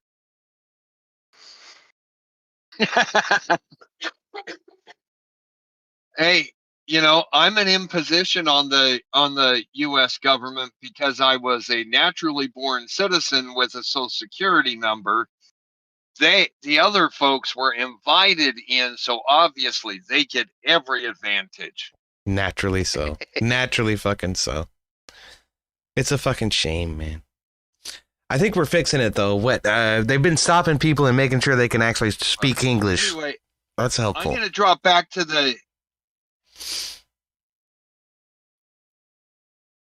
Well, no, not really fixing. The truck gets shut down. The company has to come pick up the truck and the driver. Okay? But there's no guarantee that there have only been 4 people deported since they've been doing that. Yeah. Only 4 of them deported. The and rest all 4 of them were in the same truck. Get sent to the company, and There was one TikTok I actually. No, I don't know. I don't know, but that's all I've actually been able to prove. But I sent Rob a link to a video and gave him the timestamp. This lady got hit by a truck with a driver that spoke no English, used a translator app to even explain he did not want the cops called, right? Oh, good Lord. And she looked up the MC number. That truck had just been shut down. That truck by the license plate and the motor carrier number, that truck had been shut down 2 weeks prior. And there was another guy, no speak English, and doesn't want to talk to cops. Whether that's the same driver or not, she couldn't prove. But literally 2 weeks later, someone else in that same truck got hit, and it was for similar things. Those fucking companies need to be put out of business, man. You know what I'm saying? Like, if you're gonna pull some shit like that, that should be a serious demarcation against your business. You do it, what, 3 times? Yeah, they do. No more business license. No more business license. You don't get to do business in America anymore. Get the fuck out. That's fucked. Yeah, eat here no more. Well, but EOD, here's the crazy part. If you were to jump in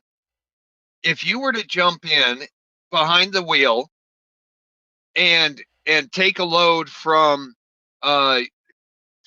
where you're at to Florida, Sure. and you were to be stopped, you would go to jail for a minimum of 2 weeks instantly. Yeah. Because you don't have a CDL. Yeah. Why do they get a pass? Well, technically they have a CDL, not that they earned it in an appropriate way, but that's the problem. So, anyway, I'm gonna jump back and. All right, man, that's cool. Right, but that's the whole problem with the non-domicile, is that it literally says non-domicile, which means they are not giving an address, which means there's nowhere to send a subpoena to. There's nowhere to send court documents to. Right. What a fancy little fucking loophole. I have to maintain an address even though I have property that's off grid. Right. It's because they Right? yeah. It is what it is. But anyway, I will drop down now. You guys keep talking. I'll keep enjoying. All right, cheers, Nate. Sounds good, buddy. Thanks for coming by, brother. It's good to see you. And hell yeah, drive safe.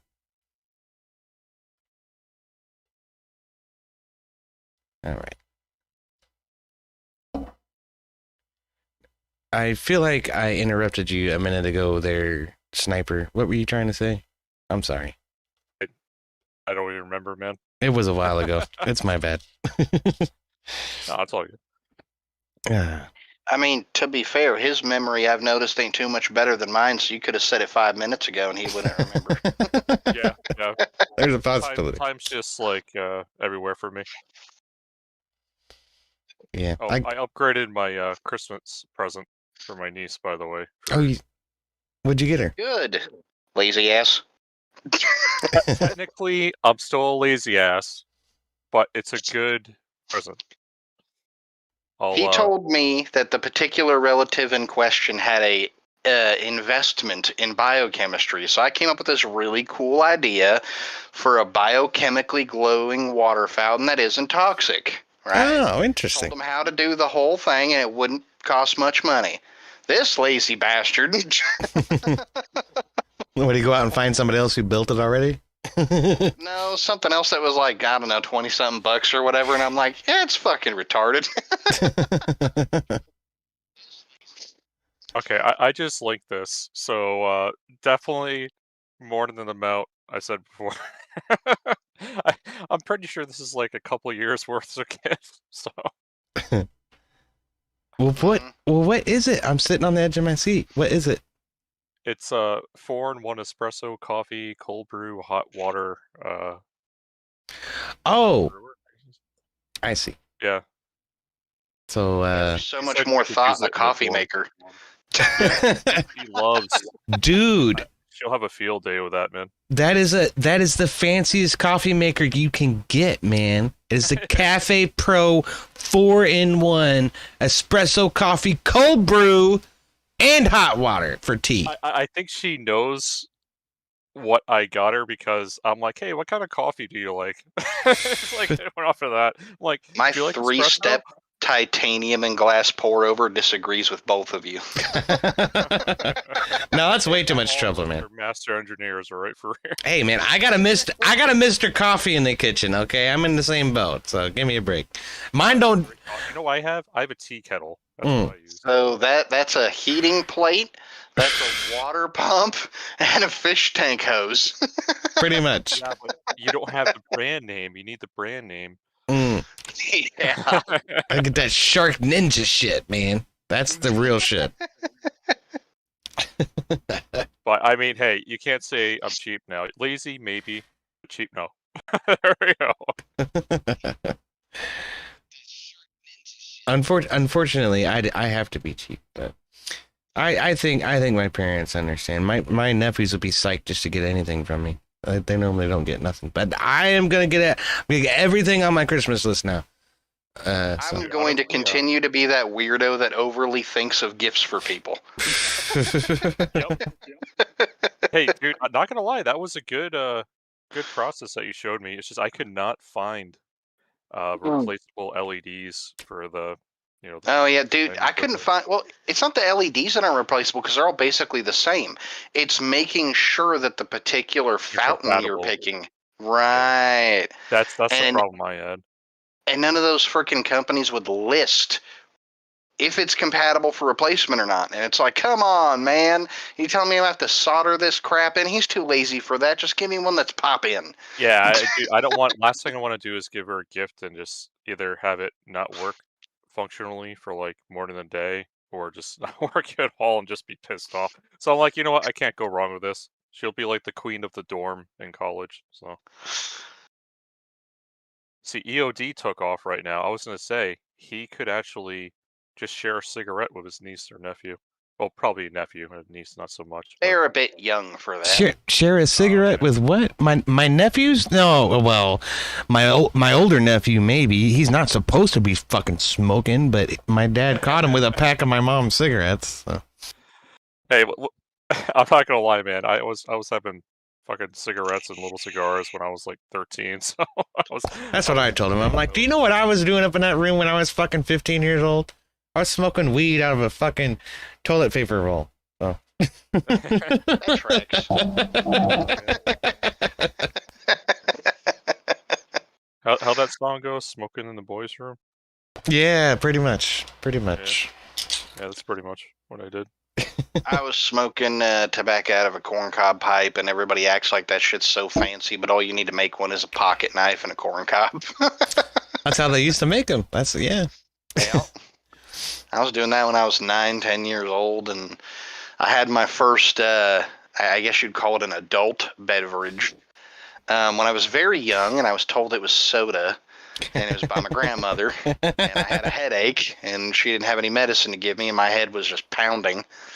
So, yeah. Well, when I was teething, my grandmother's used to treat my gums with whiskey. Yeah, and then what is it? When I was about, I don't know, 4 or 5 years old, maybe a little older than that, maybe 6 or 7. Dad's sitting in his easy chair. I always used to sit in his lap all the time. He'd be drinking a beer. I'd be like, "What is that?" He's like, "It's beer." He's like, "You want to try it?" And I tried it. I'm like, "Ah, oh God, that's terrible." He's like, "That's right. Stay the fuck away from it." My grandfather used to give me what they call them, hot toddies or something like that. Yeah. Like whiskey and tea with lemon and honey. Is it tea? I thought it was milk. My bad. It was tea. It's whenever I was sick. But I was like fucking 12 years old at the time. Dude, this is what I tell the newer generation. You guys might have all these fancy cold medicines and crap, but back in my day, we had this thing called a hot toddy. And it wasn't that we didn't feel sick. It's that we don't remember being sick to begin with. Yeah, that's true. Oh, what's up, Mind Dizzy? It's good to see you, man. How you doing? What's up, EOD? How you doing? Pretty good, man. Hanging in there. I'm gonna be headed out here in the next 10 minutes or so, but what was it? Achilles says, when I was younger, we were smoking out of pop cans. Yeah, I used to do that too. Take a Coke can, you could cut slits into it for the bowl and make a dent in the side of the can, and then use the opening that you'd normally drink out of as the mouthpiece. That or an apple. I could make a pipe out of an apple with a pen or a pencil. You just stick the pencil into the top where the stem is and then stick it into the side. Then you got a little L cavity, and there you go. Welcome to EOD's Arts and Crafts. That's right. Yeah, I would have just stuck with a pencil. Just, sucking on that all day. Number 2 is my favorite. Well, I'm talking about ways to make a fucking weed pipe out of improvised, devices. I hope mine. Okay, freaking a cans of soda for you to make the weed pipes. Here's the thing. The only one seeing TOS flash in front of his face. Well, no, it's not. It's not TOS. It's if my fucking nephews see this and my parents find out that I'm saying this and they get these ideals from me, my ass is in hot water. I remember what your parents said to me too the last time you were all together. We raised him right. I have evidence. No, the question is, where did EOD get it from? I had a lot of bad influences when I was a kid. Okay, definitely not my dad. I'll tell you that. He sounded like a good old boy when I heard him on the phone. He is. He called out his mom on that. Well, it wasn't my mom either. Not my mom or my dad. When my mom found out I smoked weed, she's like, no, not Daniel. Certainly not. And I was like, well, shit happens. Yep. Certainly not the good one. It's always the good one. It's because what it was is I wasn't really all that good. I just knew how to get away with it. That was it. Yeah, the good one. There's a difference between the one that's actually well behaved and the one that just seems well behaved. So it seems like they're well behaved. You need to worry about. It's the quiet ones that you gotta look out for. No, not quiet. Not quiet. They're overly helpful. They mind their manners. You never see them do nothing wrong. And on the occasion you do, it's his fault, not mine. Those are the ones you keep an eye on. That's right. Yeah. Yep. I used to blame everything on my brother. And like my parents' default position was, well, he's more trustworthy than his brother, so. I'm seeing what brother was over there plotting his demise for the next 18 years. Kinda. I don't know. We've sort of chilled out since he got out of prison, but we're still not on super good terms. I wouldn't say he's like my best friend or anything, but I don't know. It's been a long road with me and my brother. It's a story for another day. I didn't mean to bring up a villain arc. I'm sorry. Nah, it's all right. It's all right. That's that's my thing. What was I gonna say? Is I'm seeing the same thing play out with my fucking nephews though. It's like the same sort of fucking dealy bop. Even though they're 2 years apart from each other, they're so close together. My brother made an absolute point. Like, if we're gonna have more than one kid, we got to do it now. So they're only 2 years apart from each other. Me and my brother are actually 6 years apart from each other. And like, he was convinced that was the problem. That's why we couldn't get along. It's because of the big age gap, the big age difference. But not necessarily. Yeah. I've heard that one before, and after raising as many as I have, I can tell you it has nothing to do with that. Yeah. Sibling rivalry is gonna rival no matter what, for sure. Well, I think parents make a mistake when they always try to break it up. It's like, no, as long as there's no weapons involved, let them duke it out. Boys are gonna be boys. They need to work this crap out, or it's gonna go with them into adulthood. Let them get it out of their system now. You're not wrong.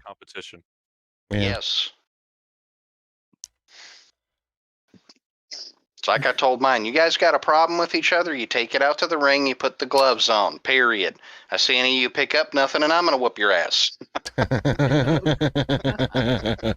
you're going to shake it, no. Oh, shit. They never had no problems with those boys, man. They had problems with each other, but they got settled out in the ring. After that, it went back to, look, don't be a little shit. Don't sit here. I'm going to get you back. None of that crap now. You lost fair and square. Now you got to let it go. You got it out. Now you got to shut the hell up and stop acting like you're a hot shit, or Dad's going to go in there with you. Let's go get some stuff done today. My God. Oh, shit. I can't believe fucking Amagad put $100 in the fucking tip hat. That's fucking awesome.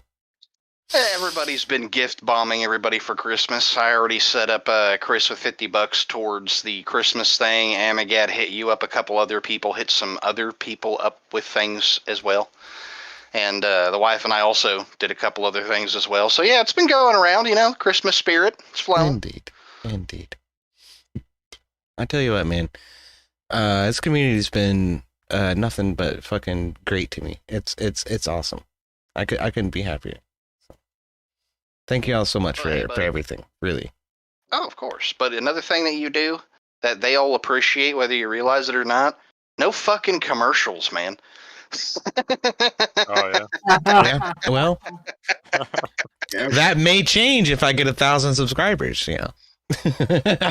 No. Not, I mean, those commercials. I mean the ones you yourself add, not the ones YouTube drops on there for your monetizations. Yeah, those are... Yeah. Sponsor.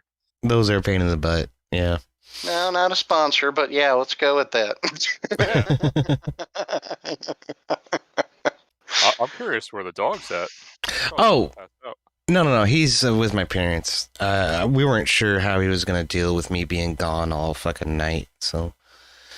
He's over with Grandma and Grandpa so he wouldn't rip up the place while Daddy was gone. Pretty much. Well, the other thing is I never got him vaccinated for rabies or anything like that. He's like a year and a month old at this point. A year and 2 months old. So it's like, yeah, we should probably do that. Especially with all the fucking stray cats and shit running around. Yeah. So. Plus the new bats that have been in the area the last year. Right. Last year we've had bats all the way from, well, the brand new ones that came up from South America. Or was it South America or down from Canada? One or the other. Last year they all came up, a bunch of brown bats, and they've been going from the upper part of Texas all the way to the border of Canada. And you're in that coverage area, so definitely good to get him vaccinated. Righto, will do. That's going to happen on Thursday. I got to get his medical records from the fucking pound. I got to bring that to Mom and Dad. Tomorrow, I guess, because I'm gonna be going to bed here pretty soon. As you should be, especially since Rob's show starts in 4 minutes, roughly. Yeah, he already started, actually. Oh, did he? I thought he was starting at 12 today for some reason. Well, it is. He just started about 10 minutes early. What's up, Mo Rebuttal? It's good to see you. This is the part where EOD starts talking about his new favorite game, Raid Shadow Legends. That's right, Raid Shadow Legends. It's a great game where you can go and raid shadows and become a legend. It's fantastic. Right. Everybody and their mom had them as a sponsor for like almost a solid 6 years. That's because they didn't have any criteria to be fucking sponsored. They were just like... You have like 100 followers. Yeah. Cool. Have it. Right. Cool. You have 2 platforms you can push this on. Cool. Do you get 1 view on YouTube? Sounds good to me. Yeah. Well, essentially, they're saying we'll pay you fucking what, 10 cents a view or something like that. And it's like, well, that's cool, but that means I gotta get like fucking 10,000 views to actually make any fucking money. Say you might be able to buy a McChicken for that. No. No, they're like $5 now. Right. The good old days of the dollar menu. Long and gone. Long and gone. Dude, I thought I was fucking pulling a fast one on Dairy Queen. I had like 2 coupons. I was like, okay, I'm gonna get a chicken basket and, you know, a $1 cheeseburger. It's gonna be great. And then they told you 1 coupon. No. Right back through the. They were gonna take the coupons. Okay, I handed them to the cashier, and she looks at the one for the cheeseburger, and she says, "You have to buy a Blizzard for this one." I'm like, "Are you fucking serious?" Shit. All right, give me that one back. That's fine. Give me the cheeseburger. Give me the cheeseburger anyway. That's fine. And then she comes back to me, and like the coupon for the chicken basket was like $6. I was like, sweet, because it's normally like 10. They want fucking $10 for a goddamn chicken basket. Are you kidding me? $6 is about where it ought to be. So I felt like that was pretty good. Then she comes back, she says, okay, that'll be like, $11.12. I'm like, whoa, how much is that fucking cheeseburger? She said, oh, it's $3.79. I said, what? What? It's the kids' meal cheeseburger. It's like, it's a fucking side item as far as I'm concerned. The adult meals cheeseburger is $5.86. Right. Like, are you fucking kidding me? I get. It's just like, go ahead. I was gonna say I get the same thing at McDonald's for like $1 less than that. So, It's just like when I was teaching the wife why we budget shop the way we do, right? I don't, skip out on quality, but I pay attention to the poundage and the price versus what the thing actually is and has in it, right?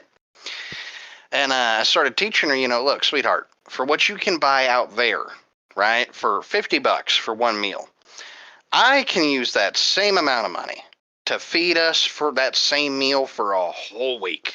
Yeah. If you make it yourself, you save a shit ton. Hell yeah. Oh, yeah. And it usually tastes better, too. Almost always does. Almost always does. What did we have this past Sunday? It was pot roast. And my parents had ordered this pot roast, and it was like a kit. They just put in the refrigerator until they want to cook it. And it's got like the potatoes, and carrots. It has an onion in it, but mom and dad usually throw that away and they use a fresh onion just to make sure. Because you never can tell if an onion has gone bad yet or not. Or how old it is. So they always use a fresh onion. But it was fucking delicious. And like, it's just you chop a bunch of shit up, throw it in the fucking crock pot and turn it on for, 6 hours or some shit. And it's delicious. I remember when I was a teenager, the very first time I ever had a little, temporary job was working at a gas station. And they had those little pre-made deli sandwiches that the people bring in and stock on the shelf in the little refrigerated spot. And, they told us, when they expire, you got to pull them all off. All right. So they expired.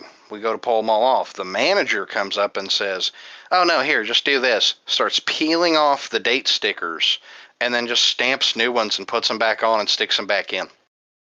Oh, shit. After that, I went, wow, this place is screwed up. And I thought to myself, I will never eat any of those from here ever again. Yeah. So fast forward some years later in between jobs in the military, and I went to, I was working at a temporary gas station, just a little something to get me through waiting on a new job. Yeah, same shit. Decades later, I was like, so this is a problem at all of you. I'm never eating that shit again. I fucking hear you, dude. Fucking done with it. Oh, shit. The amazing part is you don't know how long it's been up there. It's like, how does the tomato stay looking that good that long? What do you do to it? Because I know the tomatoes that I get from the regular grocery store, man, those suckers are bad in an hour. It don't matter if you put them in the freezer or not. They come out tasting like butt. So what the hell kind of voodoo are you working on that shit? Oh, they're fucking spraying them down with Scotch-Brite or something, man. I don't fucking know. That wouldn't surprise me. They're probably dousing the whole thing in like a bottle of that like pesticide shit that you can fucking get at the grocery store or whatever. And they're like, here, we'll do that. We'll mix it with bleach. We'll mix it with freaking, cocaine. Here you go. Oh, dear Lord. Well, something they actually do to some food, like for real, is they put it through, what do you call it? Oh, man, it's a type of radiation. They run it through a conveyor belt, and that shit cleanses it of all bacteria and crap before they package it. But that was way back in the day, dude. Ultraviolet light? Apples. Ultraviolet light? Ultraviolet light. Close, though. I mean, that'll do it without radiation. That'll kill bacteria without radiation. Oh, if this was radiation, I'm going to have to look up what it was. Radiated. The apples were the most famous. I'll type that in. Apples. It's not Spastic Saturday, Sniper. It's D&D shenanigans. That's what happens on Saturday. Oh, that's what it's called. Yeah. I don't know. I try, like, everybody who tries to go through all this rigmarole to make up a fucking format for a particular day or something. I'm just like, yeah, what the fuck ever. I'll just put it in the title. It doesn't really matter. Monday, Spastic Saturday, Yeah, sure. We Twisted Tuesday, fucking Wacky Wednesday. There you go. Oh, man. We're not going to have Transmission Thursday, though. That's not happening. Here you go, EOD, just for reading later. I'm sure you'll get a nice little kick out of this, and this is just apples. There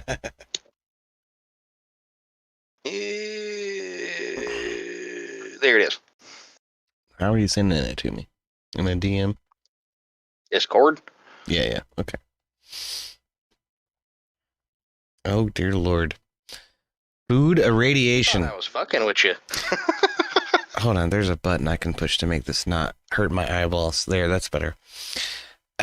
Food irradiation is a process of exposing food packaging to ionizing radiation, such as gamma rays or X-rays. Food irradiation improves safety and extends the product shelf life by destroying organisms responsible for spoilage.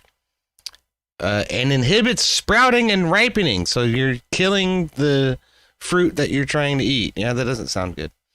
And as a means of controlling insects and invasive pests. Oh, we've been doing this for a long time. This ain't new, buddy. This goes way back to my olden days. Oh, dear Lord. Yeah, I imagine it's something they don't do anymore. This was from 1968. This is the back of a fucking truck. They have a radiator in a truck. Are you kidding me? No. Good Lord. And this is why I have my own garden. Wow. Yeah, that's the way you gotta fucking do it, man. You gotta fucking grow your own food, everybody. Start a garden. Make a vegetable garden. Do it right fucking now. Anywhere that your yard is hit by sunlight, 12 hours a day, plant a fucking vegetable garden. Fuck this shit. Are you kidding me? We used to all be making the joke that they're just trying to make Hulk fruit. Good Lord. The world done lost its mind, y'all. I'm telling you what. All right, but yes, we are gonna raid out to fucking Rob North. So let's do that. We're getting on 2 hours. It's just about fucking perfect. So it's been a great fucking day. Had a great day at work. Hung out with my buddies. Had a little chat. It's good times. Let's go hang out with Rob Noor and see who he's talking to and have a good time with that. Y'all need to like and subscribe. I still have not hit my subscriber goal of 500 subscribers. More subscribers, please. And I see Jason. I'll get working on that. I gotta make some more accounts. I was going to say, I see Jason Eager out there. Thank you so much, Jason Eager, for all your contributions. You've been fucking awesome. Many cheers to you, sir. And who's what's that other guy's name? Couch? Cop Cap? Or Chop Chop? Chop. Yes, Chop. Chop a motherfucking chop. Chop's a fucking awesome dude, too. He's made some great contributions. And again, like, Farrier, you're literally like a lifesaver to the fucking channel. So many cheers to you as well. Happy to help. Hell yeah, man. And many cheers to Sniper for getting me down to fucking Nashville. That was really awesome, man. I really enjoyed hanging out with you, man, and meeting you. That was really cool. Yeah. That was good times. It's too bad that word war debate thing's not shit the bed. Yeah. It hasn't shit the bed. It's still going on. Rob is still participating. It's just they're going to go without Andrew Wilson for whatever reason. I'm not sure what's going on with that exactly. Trouble. Oh, look at where I found my Avarice! Aren't you supposed to be working right now, Avarice? on in here. Dude, he was multitasking last night while helping my wife with her character sheet, man. He has a bunch of shit going on. He's like, oh, it's fine.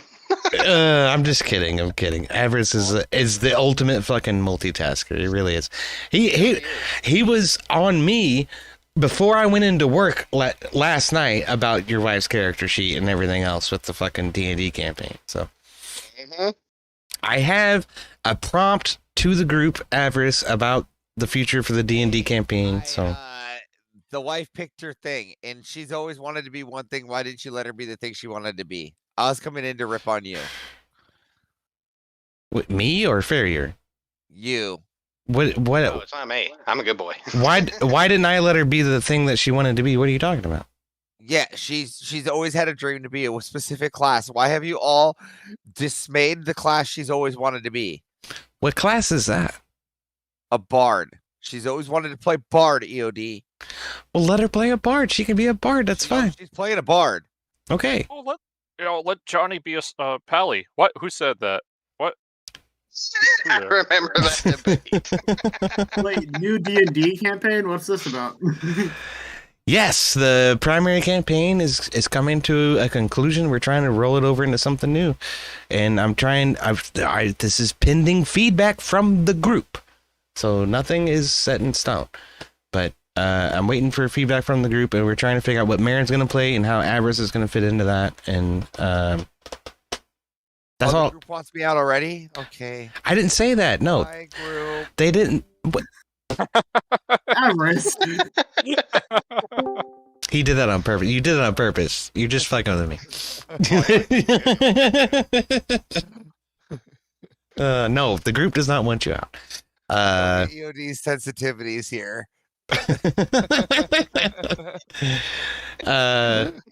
What is it?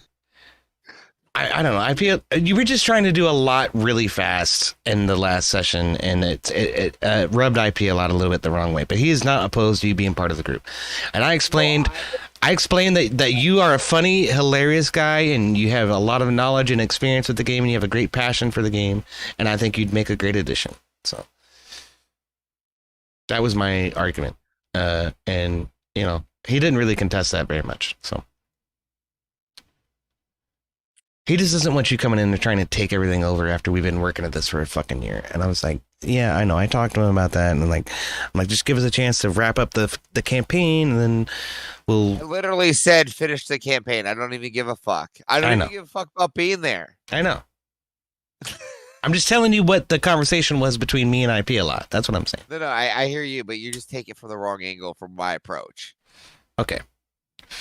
Yeah. First approaches. I'm here for chaos and chaos only. Yeah, You're here for that's the the whole thing, right? Like you didn't introduce, and I've said this before, and you said, and this is where you said it to IP wrong. You should have just said, look, his characters are lawful evil, and it's very hard to introduce a lawful evil character in a battle. It's probably the worst way to do it. Okay. Yeah. Because they're just gonna kill everything in front of them.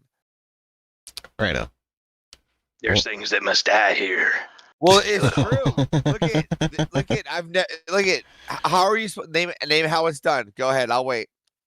No, you're right. That's not the way. Not a battle. So it should be. I'll wait. So okay, you have a lawful evil, right? Uh-huh. Entering a party that is in or out in the middle of the forest. Make that make sense. Face pants. Okay, if they're on some sort of mission which aligns with the character's motivations, they can enter into an agreement where the lawful side sort of governs them. How? How do they get into the agreement? They have a conversation. How? They talk to each other. They say hi. How?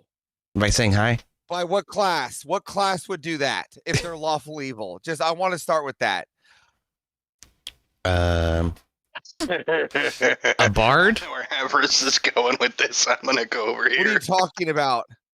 I don't know. A bard would summon all the rats to start pickpocketing them blind. What are you talking about? A bard is supposed to be entertaining people with stories and music. That's what a bard does. No, that's if you're lawful good. If you're lawful evil, you're more of the Pied Piper. But you still have to make money somehow. That again, you make money being the Pied Piper. You steal all the children and then you sell them back. Is that the only way? That's the only way for a bard to be a lawful evil? Is it be a Pied Piper? That instills lawful evil, right? What you're saying. How are you going to entertain lawfully evil wise? Or here's what you do: you would entertain while pickpocketing them. Probably, yeah. I would accept that. So how the fuck are you? Like, you would literally I would literally set up a dark carnival tent. I love how you've rolled the T on literally. That's really good. Ours didn't exist in my language, right? I'm kidding with you. I'm fucking with you. A dark carnival tent, right? And then roll them over, right? And try to get them in from their battle into this tent of fucking carnival acts. And then if I was a bard, by the way, and then use the creatures of the forest and all the squirrels under my mesmerizing act to pickpocket them while they are entertained. Well, sounds like a good time. Yeah, that's lawful evil. I completely agree with that. So tell me make it make sense. Tell me how I'm supposed to be contracted to a group right off the get-go in a space that is not normalized as neutral ground. So that's what you want. You want neutral ground. It has to be neutral ground. Name a way, make any other ground make sense. It's all neutral ground, Average. The party doesn't have any territory. No. As soon as you leave the eyes of the law, neutral ground no longer exists. Well, I think that's backwards. When you leave the eyes of the law, that's where neutral ground is. That's neutral ground. It's outside the eyes of the law, right? What? Within the eyes of the law, it's no longer neutral. You're under the auspices of the law. Yeah. Yes. Okay. So, wait. How do you make the bad person not be bad?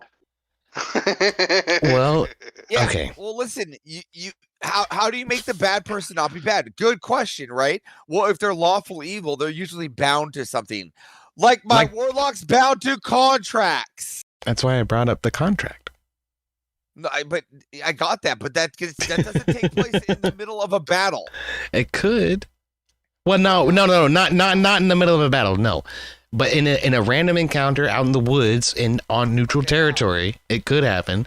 If we're not in a hut, there was no outside neutral territory.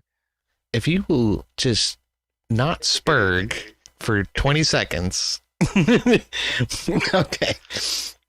In neutral ground, if you encounter the party, and the party is headed towards a goal which aligns with your goals, then you can entertain them and pickpocket them while you're entertaining them, and then engage in a contract that aligns you together as you proceed towards this mutual goal. Again, I just pickpocketed everybody.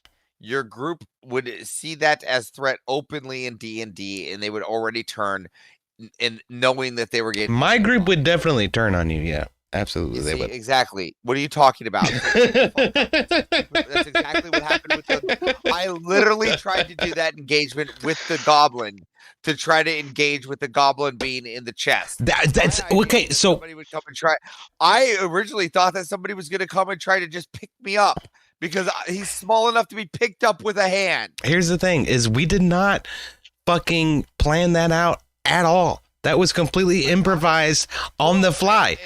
So if we had a chance to think about it, we could have come up with something better than that.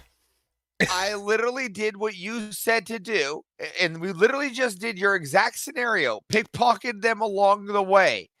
What happened? You didn't entertain them, first of all. How is not making weird sounds and digging through shit, throwing it out, not entertaining? Watching a 1 foot man dig through fucking treasure is the funniest fucking thing I can watch. I want to say something for the record. If the Doomslayer was there, he would have just locked him in the chest. Or the Doomslayer just would have fucking killed everybody. Yeah. B. Hold on a second. I gotta keep yelling at Marilyn. Marilyn found her way into my safe space. Go away, whore. Oh, don't say that to Marin. Here, I was like, oh, Maryland. Okay, with the L. God, I get so confused by that. That is Marin is way too close to Maryland. It's way too close. Dude, I fuck it up all the the time. wife said many times, just call her Myron. Myron. Okay. Right, so listen, that's a guy's name. Listen, but... what was I saying? Dude, that's the only other enunciation for that name there is. It can only be enunciated two ways, and it depends on the freaking accent put above it.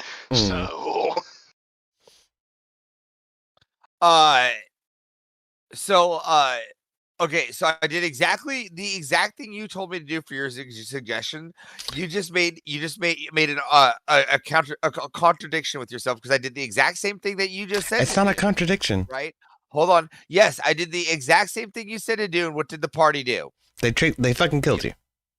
They killed me. I didn't know that was gonna happen, Avarice. Okay, I didn't know that was gonna happen. I am being philosophically consistent by making the suggestion to do what we did, even though it didn't work. Yeah. So you literally just suggested me to do something I've already done that has been proven to fail. Well, I'm not saying to do it again. Before we were hold on. Before we were engaging in a fucking hypothetical, and now you're trying to apply it to reality. Go back to the original question and make a hypothetical for it. Then that actually would work with the solution. Put a lawful evil out in the middle of nowhere and introduce them into a party without issues. Give me a scenario. He is so mad right now. The one that you just said doesn't obviously work. Okay, yes, that's correct. The one that I suggested originally, which I just reiterated, does not work. I agree. Okay, so then another better scenario might be that you find each other in a tavern, or No, don't make a suggestion I made to make your point for IP. Make it make sense how any of my characters that are all lawful evil, by the way, how any of them, except for two goblins in a trench coat, that's chaotic evil. Make sense how any of them, all right, how any of them would could do it out in the field. Party out in a field. Yeah. I'll wait. Out in a field. I'll even grant a new one. I'll grant you any qualifier. I'll even grant a farm field. Go ahead. I'll wait. Well, it has to be some sort of motivation for your lawful evil character to want to join the party. There has to be some motivation for that. Otherwise, there isn't anything. If there's a motivation for your character to join the party, then it'll be a matter of trying to exploit that, and then getting locked into a contract along the way. Again, scenario, please. I'm providing the guidelines for where that scenario fits in, and I don't see how to actually do that without understanding more about every single one of your fucking characters in order to make a meaningful fucking commentary here. Make any lawful, you don't even have to know my character. We'll make up lawful evil character. Okay, fine. Any characteristic of any person, and you could give him any characteristic of any person as long as he sticks to the guideline and the moral compass that he's lawful evil. Okay, so he's lawful evil. He wants to steal a dragon egg in order to destroy it because he hates this particular line of fucking dragons. Okay, let's start there. Is that fair? Okay. Okay, and what is he? Class? I fail to see how that's relevant, but it will be to how the approach happens, but that's okay. What class? I don't care. Fucking rogue. Rogue. Okay. Continue with the story. Now, okay. A group of wanderers out in the middle of the forest has just been seen downing a group of goblins, and you, as your humble rogue self, lawful evil upon them. Yeah. Well, you hear it. You before approaching the group or trying to do anything, you decide to watch them in order to get a better read on them, right? Which I did. Sure. Then you overhear a conversation. They're after the same dragon egg that you're after. Sure. So then it's incumbent upon you to make a decision at that point. Do I join with this group to go get the dragon egg, or do I usurp them and try to inhibit them and stop them from getting to the dragon egg? Okay, so the fact that you just did that first part. Okay, go ahead for that first part. What did you say? Repeat that first part. Help them to go get the dragon egg. Okay, there we go. Okay, say that word again. That very first word you use. Help. Oh, there we go. There's the contradiction. Does that exist in their own mind without some kind of contract or some kind of binding? It depends. Are you capable of getting it on your own? If you're not, then you require the help of people in order to get it. Now right? here's where We're talking about a dragon egg. This is in a dragon's hoard, very well guarded by a fucking dragon, right? Yeah. Hold on here. Let's just go back to the book here. All right. Yeah. So help may be the incorrect term. Use them in order to get to the dragon egg for yourself. Okay. Is that better? Is that better? Now we're talking about words. Okay. Hold on here. But hold on. I just want to get to this. Alignment. Okay. I can still hear you. I'll be right back. Yeah, I'm just. So there we were.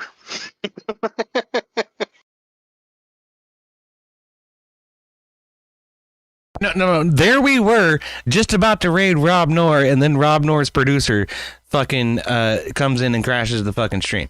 Yeah, there we were. Did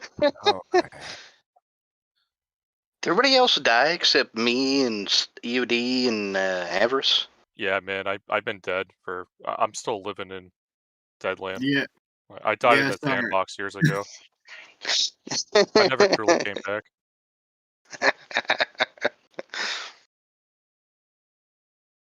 No, I'm here. Yo, Avarice, did you see what I put There we go. That, man? It's actually in alignment. A, B, C. He's in deep thought. Sweetheart headset. 122. Okay, page 122. And coffee, please. Thank you, I think darling. what you meant to say was espresso. You want an espresso? Here we go. Okay, lawful evil. Creatures methodically take what they want within the limits of a code of tradition, loyalty, or order. Devils and blue dragons are typically lawful evil. Now tell me, how can anybody come to a conclusion of that group with lawful evil? I'll wait. He's listening. He's getting something, remember? Oh. No, he's in the Blockbuster. Yeah, his back room. He went to the Blockbuster. Maryland's getting on spoken like a man. I had to pee. I was not in the fucking Blockbuster. Shut up. Do you pee a lot? I do. I pee a lot. I have an old man bladder. It happens. I mean, for the record, I go about every 2 hours on the dot, so I can't even talk shit on him on that one. I'm telling you. All right, so how does that make sense? Creatures Right. methodically take what they want. Okay. Yes. However, what if it's something that you can't get on your own, such as a dragon egg? Ooh, the Dragon Balls. There we go. Yeah. Okay, so now you have a new question of Well, this is hold on. To reiterate, this is the question I started with. This is the hypothetical. You want the dragon egg. You encounter the party. You realize the party is going for the dragon egg. So you can use them in order to get the dragon egg. That's it. and I'm a rogue. Yeah. Which means you can't take a dragon by yourself. You can't tank a dragon's hits. It's not going to happen. Well, yes, but I can do this, right? I can stay hidden behind the group the entire time, right? Mm-hmm. Wait. Which would be what? Which would be what? It would be using them, yeah. Yeah, hold on. I did not implement myself into the group. Hide behind the group the whole entire time. wait for them to kill the dragon, then stab the healer, and then stab the tank. That is worse than lawful evil. That's less than lawful. Yeah. No. Remember, my task is I methodically take what they want. Right? Chaotic evil is creatures act arbitrary, violently spurred by their greed and hatred and bloodlust, right? So that's what that would be. That's arbitrarily spurred in order to just kill people. That's what that is. Actually no, that would have been killing them on the spot when I first saw them, and just taking their stuff and just winging it for the dragon, right? Lawful evil was I methodically waited for them to kill the dragon on my behalf and then killed them to take my prize. Wait, what was that? On your what? On my behalf. Yeah. That means you would have to talk to them and get them to do that for you, right? Oh my God, Marilyn's on the panel and on the camera. What are you talking about? You mean Rob's? No, spoken like a man.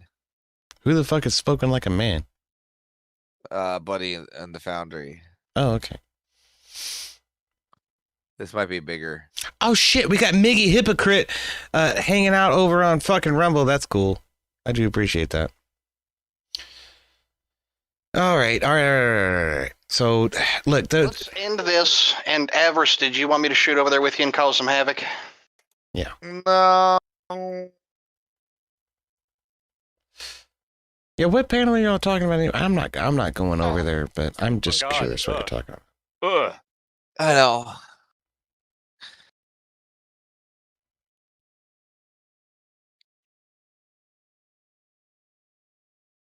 I'll go find it. All right, yeah, no. So all of this is just going to hell in a fucking handbasket, so I better fucking wrap it up. I appreciate you guys hanging out. I love you all so very much. So many cheers. I mean, that was quality entertainment as far as I'm concerned. I was telling people this is pay-per-view grade, and I ain't seeing no donos. That's true. Where are the donos? Get out of the donos! Ah! No, I'm just kidding. We did already hit the fucking dono goal, which I had set, criminally low at $100. So, I got $400 yesterday. You got what? I got Emmett $400 yesterday. That's fucking excellent for Emmett. Good job, Emmett. Cheers to him, man. And he deserves it. He's been fucking grinding a lot real hard lately. So I wish him luck. And I'm glad to see him succeed. I can't help myself. I'm going up. I can't help myself but yell at this bitch. All right. What stream? Or someone send me it. You're not going to go up on that panel and say incoming feminist after, after you said incoming feminist. No, he's going to go up there and scream, bitch! No, I know what he's going to do, but he said Maryland incoming feminist. So, he's not up there. That was saying she is the feminist. She went up there.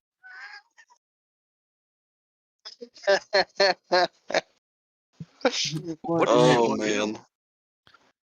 Show off, flirt with guys, try to get attention. That's all she ever does. That's how she lives. Free money from. She's what we like to call a whole long Nate would like to call a lot lizard. Yeah, absolutely. Yes. Ah, yeah. A lot lizard. Oh my god. That's exactly it. I swear, the first time I fucking saw that woman, she was at a fucking truck stop, and I have no idea why. Check. 1, 2, join studio. Bye, bitch. Look at this ugly bitch.